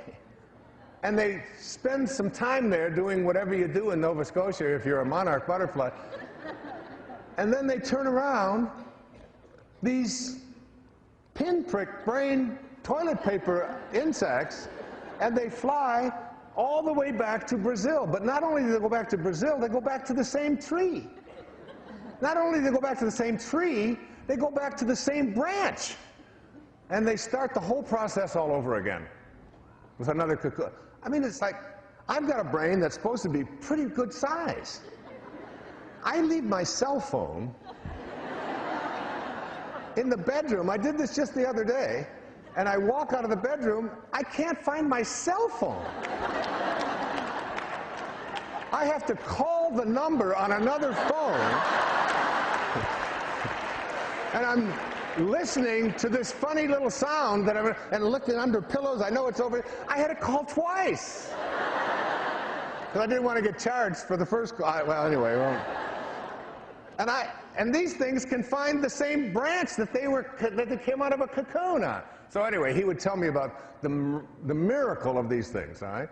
So I wrote that whole story. The 17th chapter is about the language of spirit, how spirit speaks to us in ways that we're not even aware of. It speaks in terms of alignments. When things align, when the same numbers appear, the same ideas keep showing up, when these kinds of alignments show up. So I called my editor, Joanna, who's here tonight, who's edited everything I've done for the last 30 years or so, and only person in the world who can read my handwriting. I read her the story handwriting, I read her the story of Jack and the monarch butterfly, and I called my friend, the president of Hay House, who's my publisher, who's also here tonight, Reed Tracy, my best friends in the world, and I read both of them the story. All right? And then, because I always do that when I finish a chapter, I read it to just see what it sounds like. Took off on my walk. It's 12:30 in the afternoon. I'm going for a walk along Kaanapali Beach. And I walk, and I walk, and I get out to this place called Black Rock, out on West Maui. And I'm walking there, and I'm at peace, and I'm going to meditate, and I got my cell phone with me, you know, I found it, and a monarch butterfly flies right out of the tree, and I don't think I've ever seen monarchs there before. Right? A monarch butterfly flies out of the tree and circles and lands right there, 3 feet in front of me. So I think, well, a little bit of a coincidence, but you know, that's because I just read the whole story, and I reach over to pick up this butterfly, and it looks at me like I'm a butterfly. You know, I don't deal with humans. I mean, my DNA is programmed to stay away from you, and it flies away, and it goes out about 40 yards, and it makes a U-turn, and it comes back, and it lands on my finger, right here. And I look at it, and I have never had this happen before in my life. I've had butterflies brush up against me once, but I've never had one just seek me out. So it lands here, and I immediately reached for my cell phone, and I called Joanna, you remember?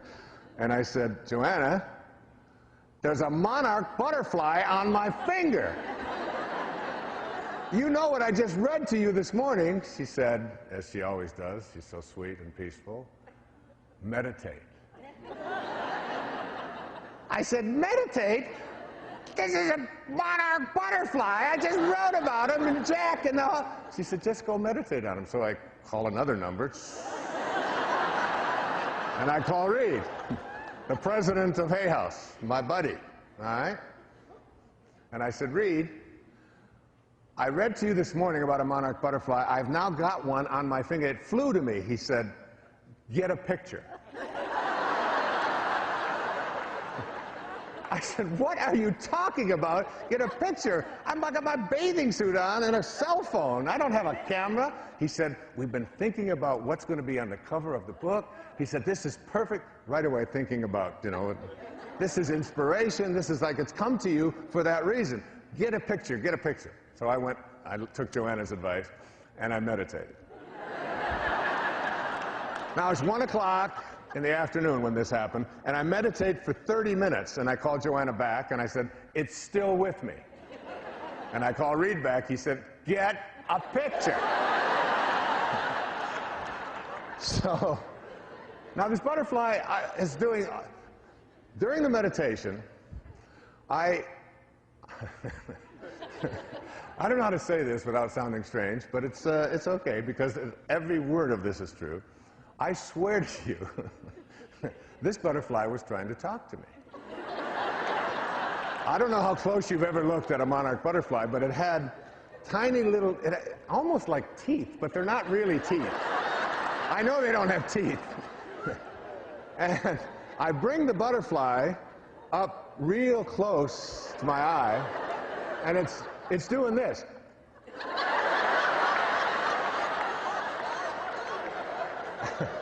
I swear. And I said, Jack? I had just written about him. I thought it was Jack. And then I took the butterfly and I put it over by my ear in case it was making little sounds and it had a little, you know, I was just totally freaked out by this thing because it's now been an hour. It's been an hour. It's now, and it won't go. It's like I take it over here, I put it over on this finger, it's over here, and it won't go. And I'm going, okay, you know, that was not, it won't leave. It's just connected to me. So I walk, I said, maybe Reed's got a point here. Maybe we need to get a picture of this thing. So I decided to walk back to where I live.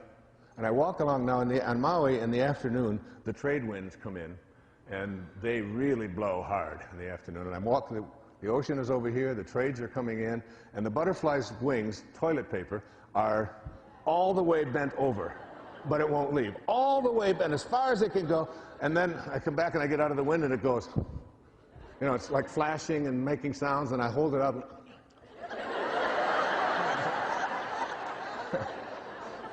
So I'm walking along the beach, the beach there, and there's a little girl she's about 4, 5, 6 years old, who's totally traumatized because she got the wrong color Slurpee. That's her issue, okay? Giving her mother more grief, you know. I want to tell her about Immaculate in the bathroom. I want to tell her, you know, I didn't want purple, I wanted yellow, and you gave me purple Slurpee. I hate purple Slurpees. Going on and on. It's real, you know. So I tap her on the shoulder, tears are on, and I said, you want to see my pet butterfly? I did. She said, what's his name? What's his name? What's his name? I said, Jack. This is Jack. I did. And she went from, I don't know how to say this. She went from pissed to blissed, okay? I mean, I don't know if they can use that. She went from, you know, being so upset to just this total state of bliss in just 1 second. The tears dried up. She smiled. She wanted to know if she could take it home. I said, no. What are you talking about? This is my butterfly, you know? I get all the way back to where I'm going. It's now about 1:30 in the afternoon. About an hour and a half has gone by. I live in a place where they have a concierge downstairs, and there's a pool there, and there's a girl there. Her name is Cindy. And I walk upstairs, and I call Cindy down at the pool, and I said, Cindy, can you walk over to the ABC store and get a portable camera and be here in 5 minutes? She said, do you want me to come to your apartment with a portable camera in 5 minutes? I said, yes, I do. She said, why? I said, I want you to take a picture of me and my butterfly.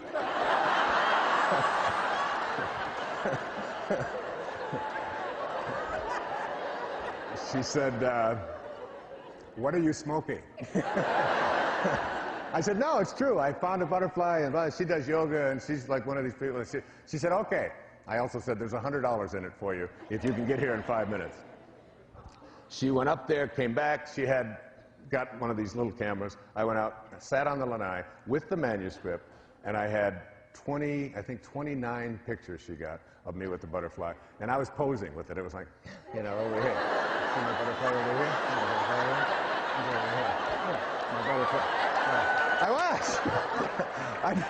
I didn't know what he wanted. I don't know what you know.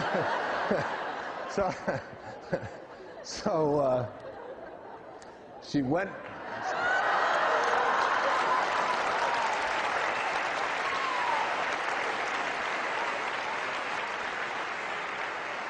That's the actual butterfly. Truly it is. Now, we had to take a different picture because those, you know, $13 cameras aren't the kind you can use on photographs, on books, and so on. But I insisted that they put Jack on my finger on this, so they transposed it through, I don't know, through computers or whatever. So that's the actual butterfly. And if it flies out of there right now, I'm going to fall down, all right? I promise you. So I get back. She went, took the camera in, got the pictures developed. It's now around 2 o'clock in the afternoon. So it's been, or 3 o'clock in the afternoon. It's been 2 hours. Right? But now I don't know what I'm going to do with this butterfly. What do you feed a butterfly? You know, what? Do I get a leash? You know, do I get a cage? Or am I going to keep him? Do I, you know, get rid of him? Whatever. You know, I didn't know what I was going to do with it. But I set it down on the manuscript that I had handwritten that morning, where I talked about Jack and the monarch butterfly, and I set it on there, figuring it maybe recognized that this is where it came from or whatever. I had it walking around on the, and I went back, took a shower, it was gone, did a little meditation, did a little work, and so on. Came back, butterfly is still there. 2.5 hours. And I reached down after having taken a shower, and I put my finger down there, and the butterfly looked back up at me just like it did when I went to pick it up down here, as if to say, well, who are you and what are you doing? And I'm going to show you that I'm not sick and this isn't an accident. And it took up and it circled me and it took off straight out towards the ocean, made a circle, and was gone. All right? And that's my butterfly story. And it's...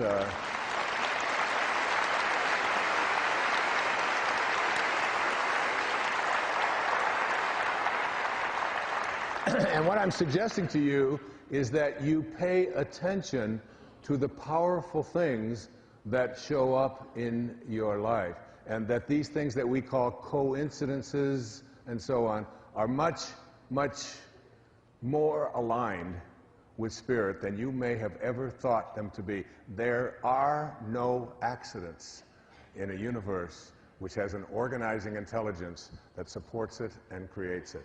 And anything like this, any of these kinds of things, can be very powerful messages. It's the language of spirit speaking to you. And there's no doubt whatsoever, no matter what anybody thinks, that I don't know that was Jag. And if you're in a place where there are no beginnings and there are no ends, and there's no north and there's no south and there's no up and there's no down, that means it's infinite and there's only one place. And if you're in a place that only has oneness in it, then it can be anywhere it wants to. That spirit can enter onto Maui on a butterfly just as easily as it can enter into a butterfly in Brazil or any place else. There's no space, there's no place.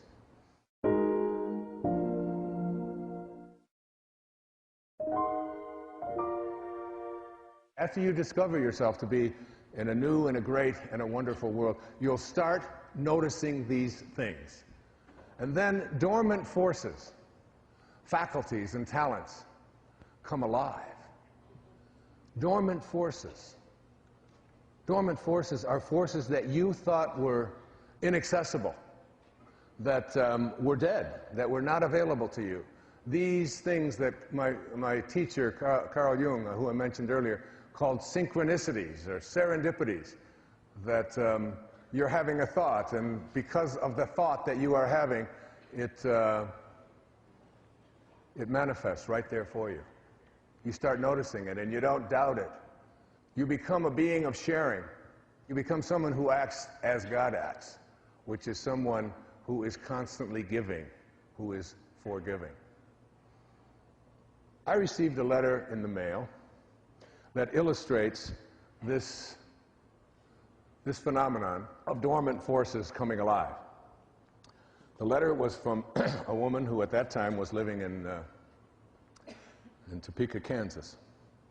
She said, "Dear Wayne, thank you so much for your presentations and your tapes.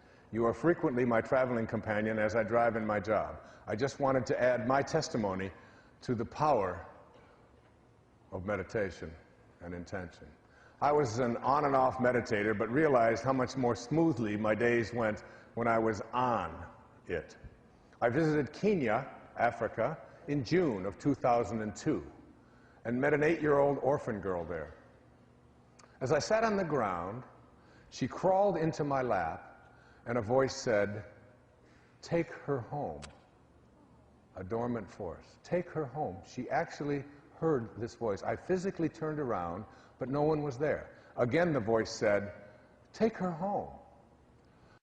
But no one was there. Again, the voice said, "Take her home." I asked my 18-year-old daughter, who was with me on the trip, what she thought about my adopting this beautiful girl. And with the quickness of a sprinter, she replied, "Go for it." When we returned to the States a week later, I realized that if I didn't follow through with this adoption, I'd always regret it. Regret seemed much larger than the task of adopting.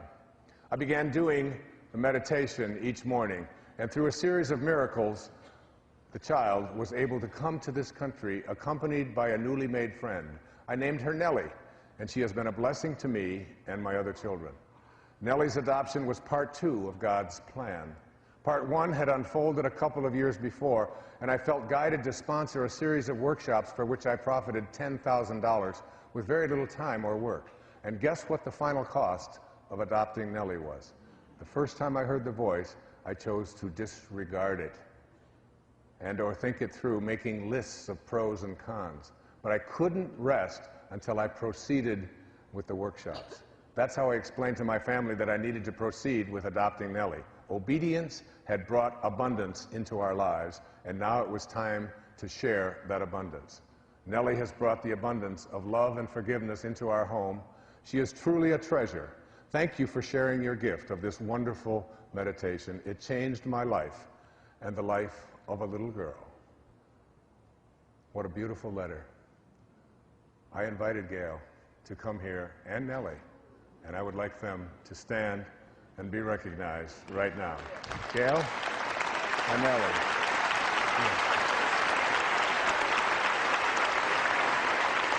Come on up here, sweetheart. So cool.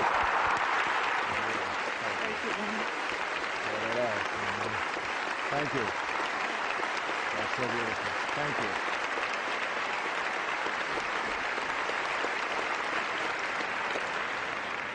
Inspiration. Gail and Nellie, you inspire me. You listened to your dream, and you didn't go with the cons. You went with the pros and made it happen. And we are honored to have both of you here. You're the beautiful people that this world needs more of.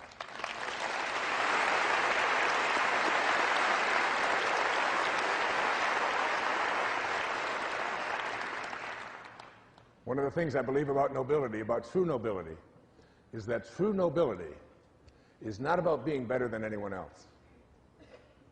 It's about being better than you used to be. And I think your letter illustrates that when you move into spirit, dormant forces come alive, and you're just better than you used to be. And so are you, Ryan, and so are you, Immaculée, and so are all of us who listen and take that step to move into spirit.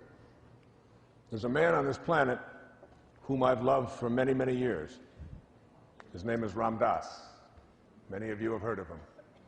He wrote a book back in the late 1960s called Be Here Now. It was the beginning. Ram Dass taught me so much about what kind of speaker to be, what kind of human being to be. His teacher, Neem Karoli Baba, in India, after he left Harvard and went to India, he was a Harvard professor, and he left all of that behind, and he met this great teacher who told him, serve God, feed people. And so he donated all of the proceeds of his book, Be Here Now, to various charities. Very seldom took a speaking fee, had it all donated to charities. 1997, my friend Ram Dass, as you see there, was struck down with a stroke. And I have been working hard to help him to rehabilitate himself. And it's been one of my great joys. And you'll know in a moment why I love this man so much. And I've worked so hard to bring his, the attention of the world to where he is now. He ended up with nothing because he gave it all away. And I came into his life in a series of, quote, fortuitous accidents that have allowed me to be of service to him.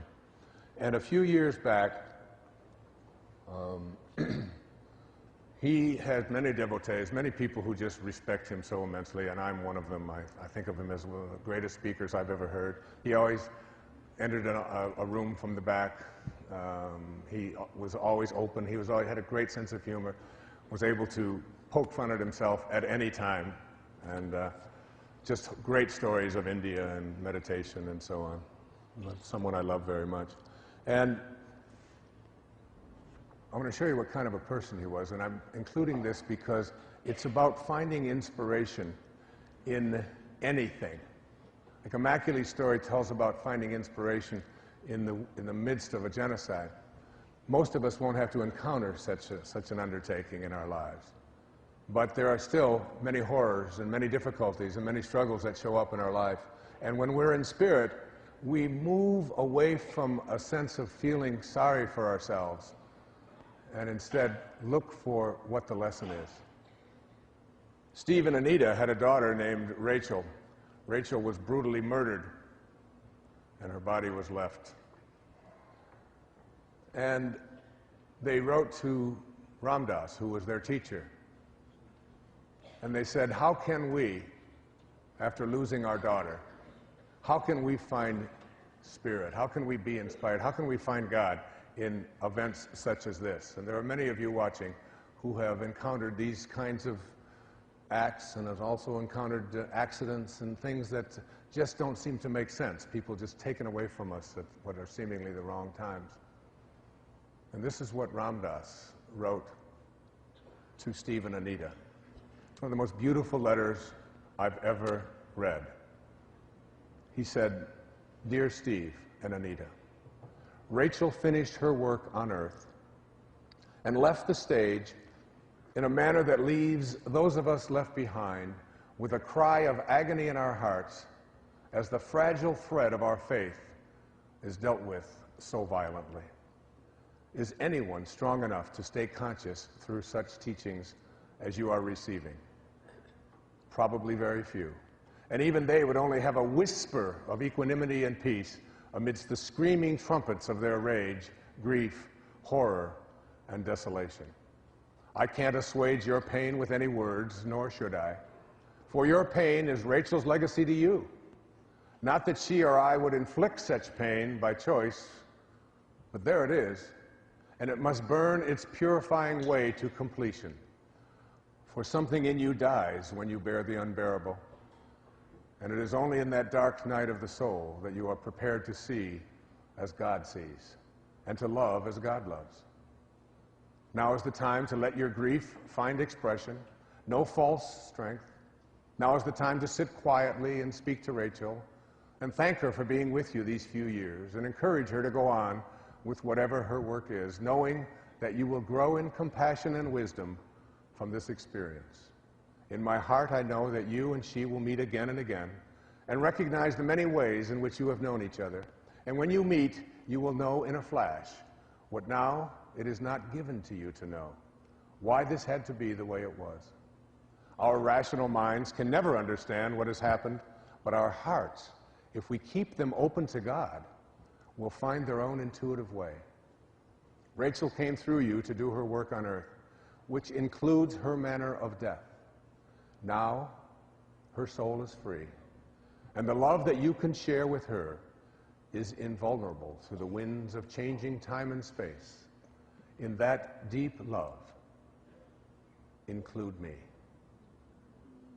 In love, Ram Dass. I just don't think writing gets any better than that. And for those of you who can't figure it out, perhaps just listening to those words and being able to find inspiration, even in the most horrifying of times, when you're in spirit, you have a different kind of a knowing, one that doesn't require you to continue to suffer.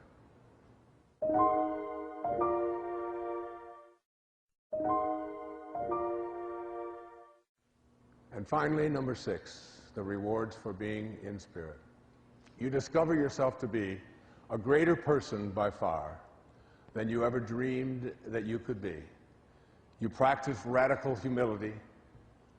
People who have inspired me in my life include Rosa Parks, passed away not too long ago, Nelson Mandela, President Kennedy in the midst of the Cuban Missile Crisis when he went within and found a way by connecting to his private source to avoid a nuclear confrontation.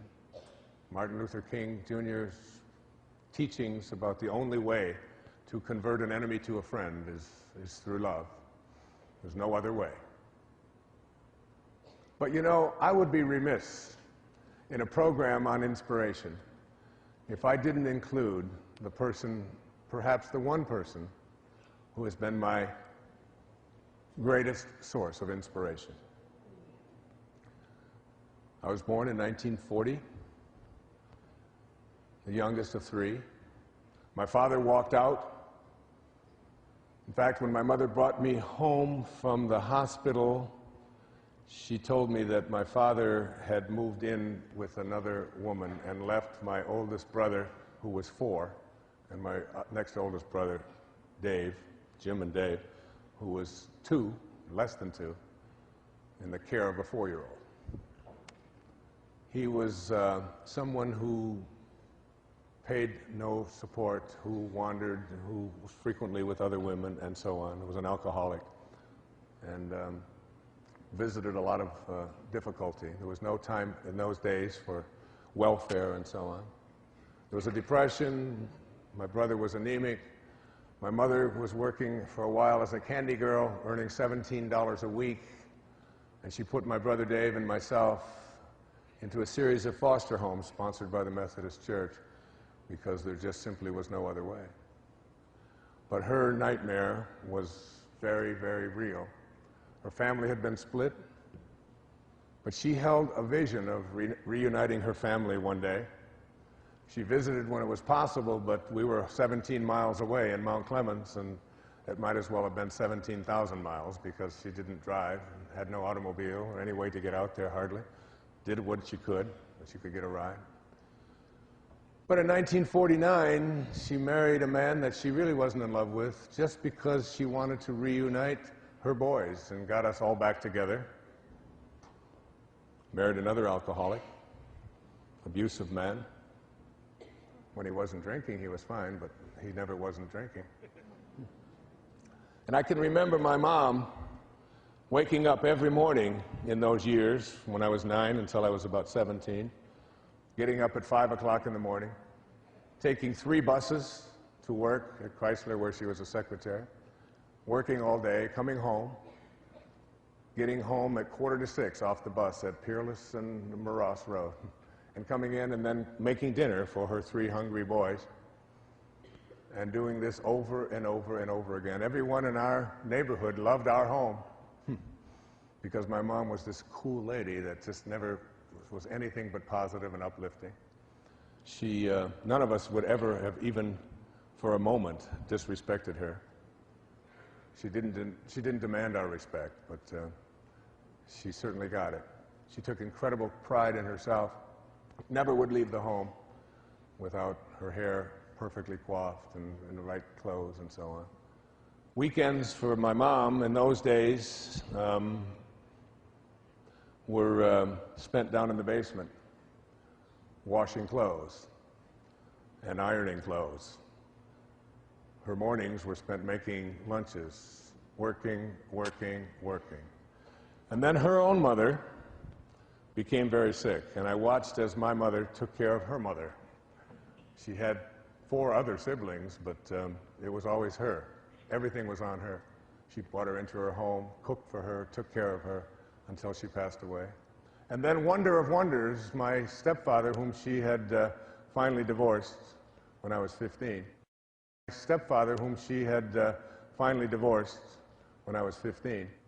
his alcohol use and tobacco use was finally taking its final toll.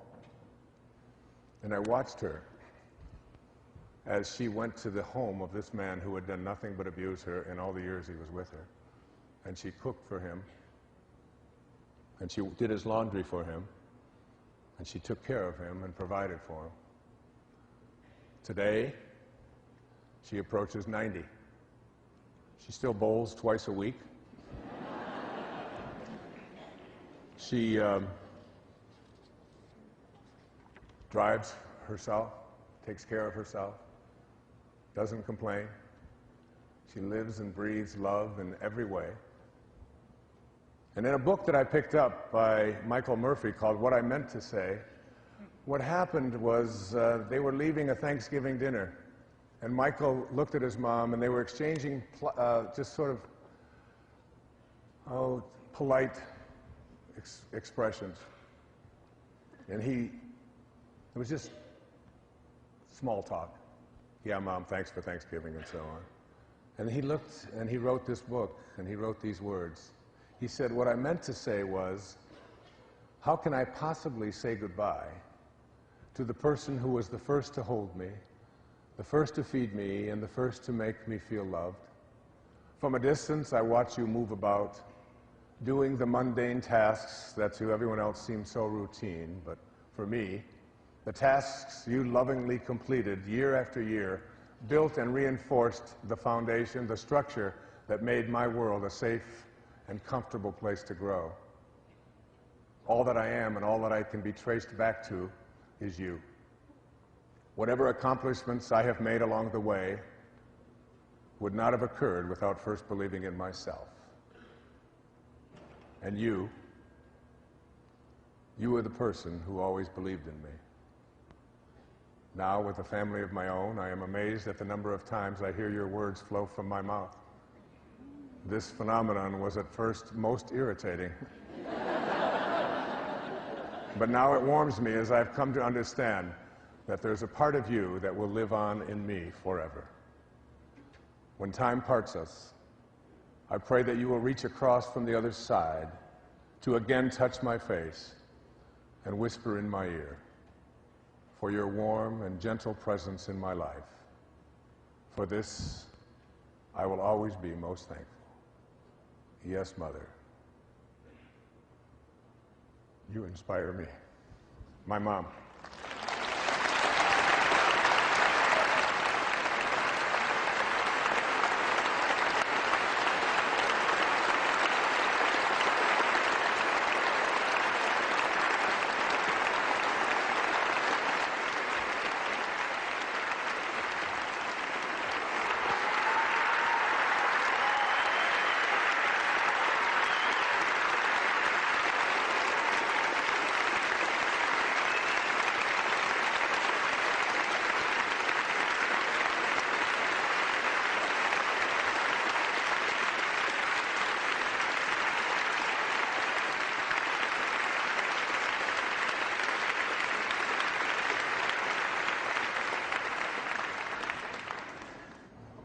Inspiration can come from anywhere. You can be a source of it, and you can find it in a book, you can find it in a painting, you can find it in a conversation, you can find it in a movie.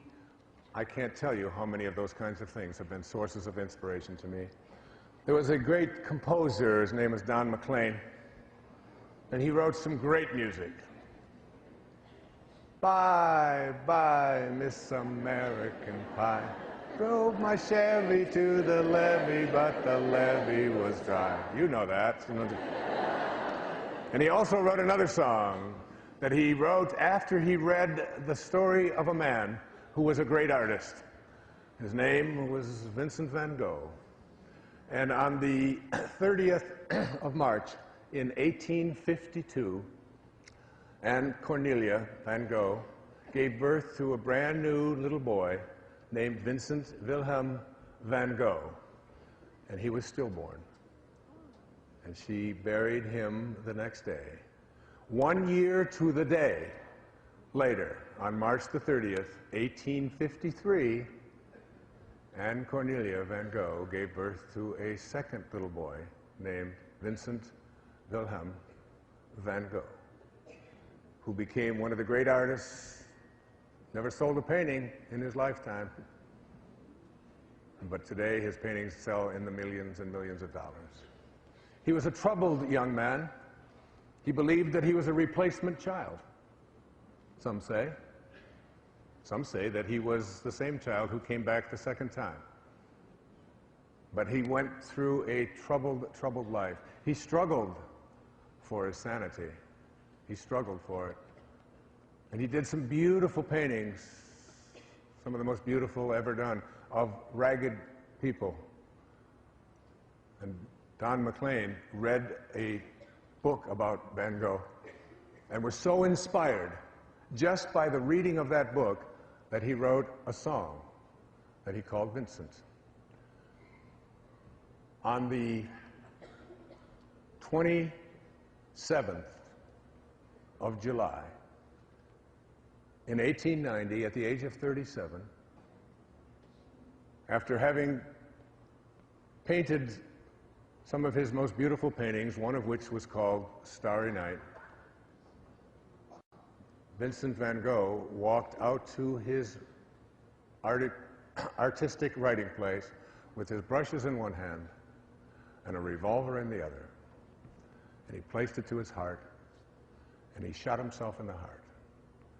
It took him 2 days to die. And when Don McLean read about that, he wrote a song, the lyrics to which have always touched me so deeply. Starry, starry night. Starry, starry night.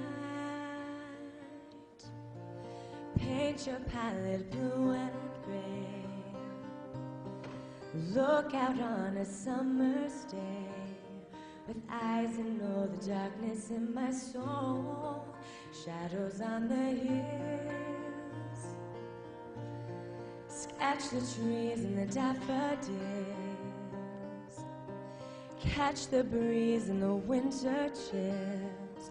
in colors on the snowy linen land. Now I understand what you tried to say to me, how you suffered for your sanity, and how you tried to set them free. They would not listen, they did not know how. Perhaps they'll listen now. Starry, starry night, flaming flowers that brightly blaze, swirling clouds in violet haze, reflecting Vincent's eyes of china blue, colors changing hue, morning fields of amber grain, weathered faces lined in pain are soothed beneath the artist's loving hand. Now I understand what you tried to say to me, how you suffered for your sanity, and how you tried to set them free. They would not listen, they did not know how. Perhaps they'll listen now, for they could not love you, but still your love was true. And when no hope was left inside on that starry, starry night, you took your life as lovers often do. But I could have told you, Vincent, this world was never meant for one as beautiful as you.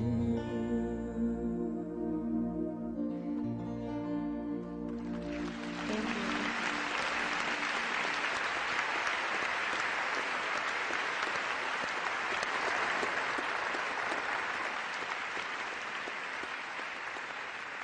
One of the essential principles for living an inspired life is to remember that our desires don't arrive on our schedule. They arrive when they're supposed to. I'd like to close out this program on inspiration with all of these inspiring participants, with all of the wonderful help of all of you who have inspired me so much, with a quote from one of my great teachers, Ralph Waldo Emerson. We are very near to greatness. One step and we can be safe. Can't you take the one leap, just one leap? And from A Course in Miracles, I leave you with these beautiful words. There is a way of living in the world that is not here, although it seems to be. You do not change appearance, though you smile more frequently. Your forehead is serene. Your eyes are quiet. You walk this path as others walk. Nor do you seem to be distinct from them, although you are indeed. Thus can you serve them while you serve yourself. A new way of living, to be in spirit. Thank you for watching. God bless you.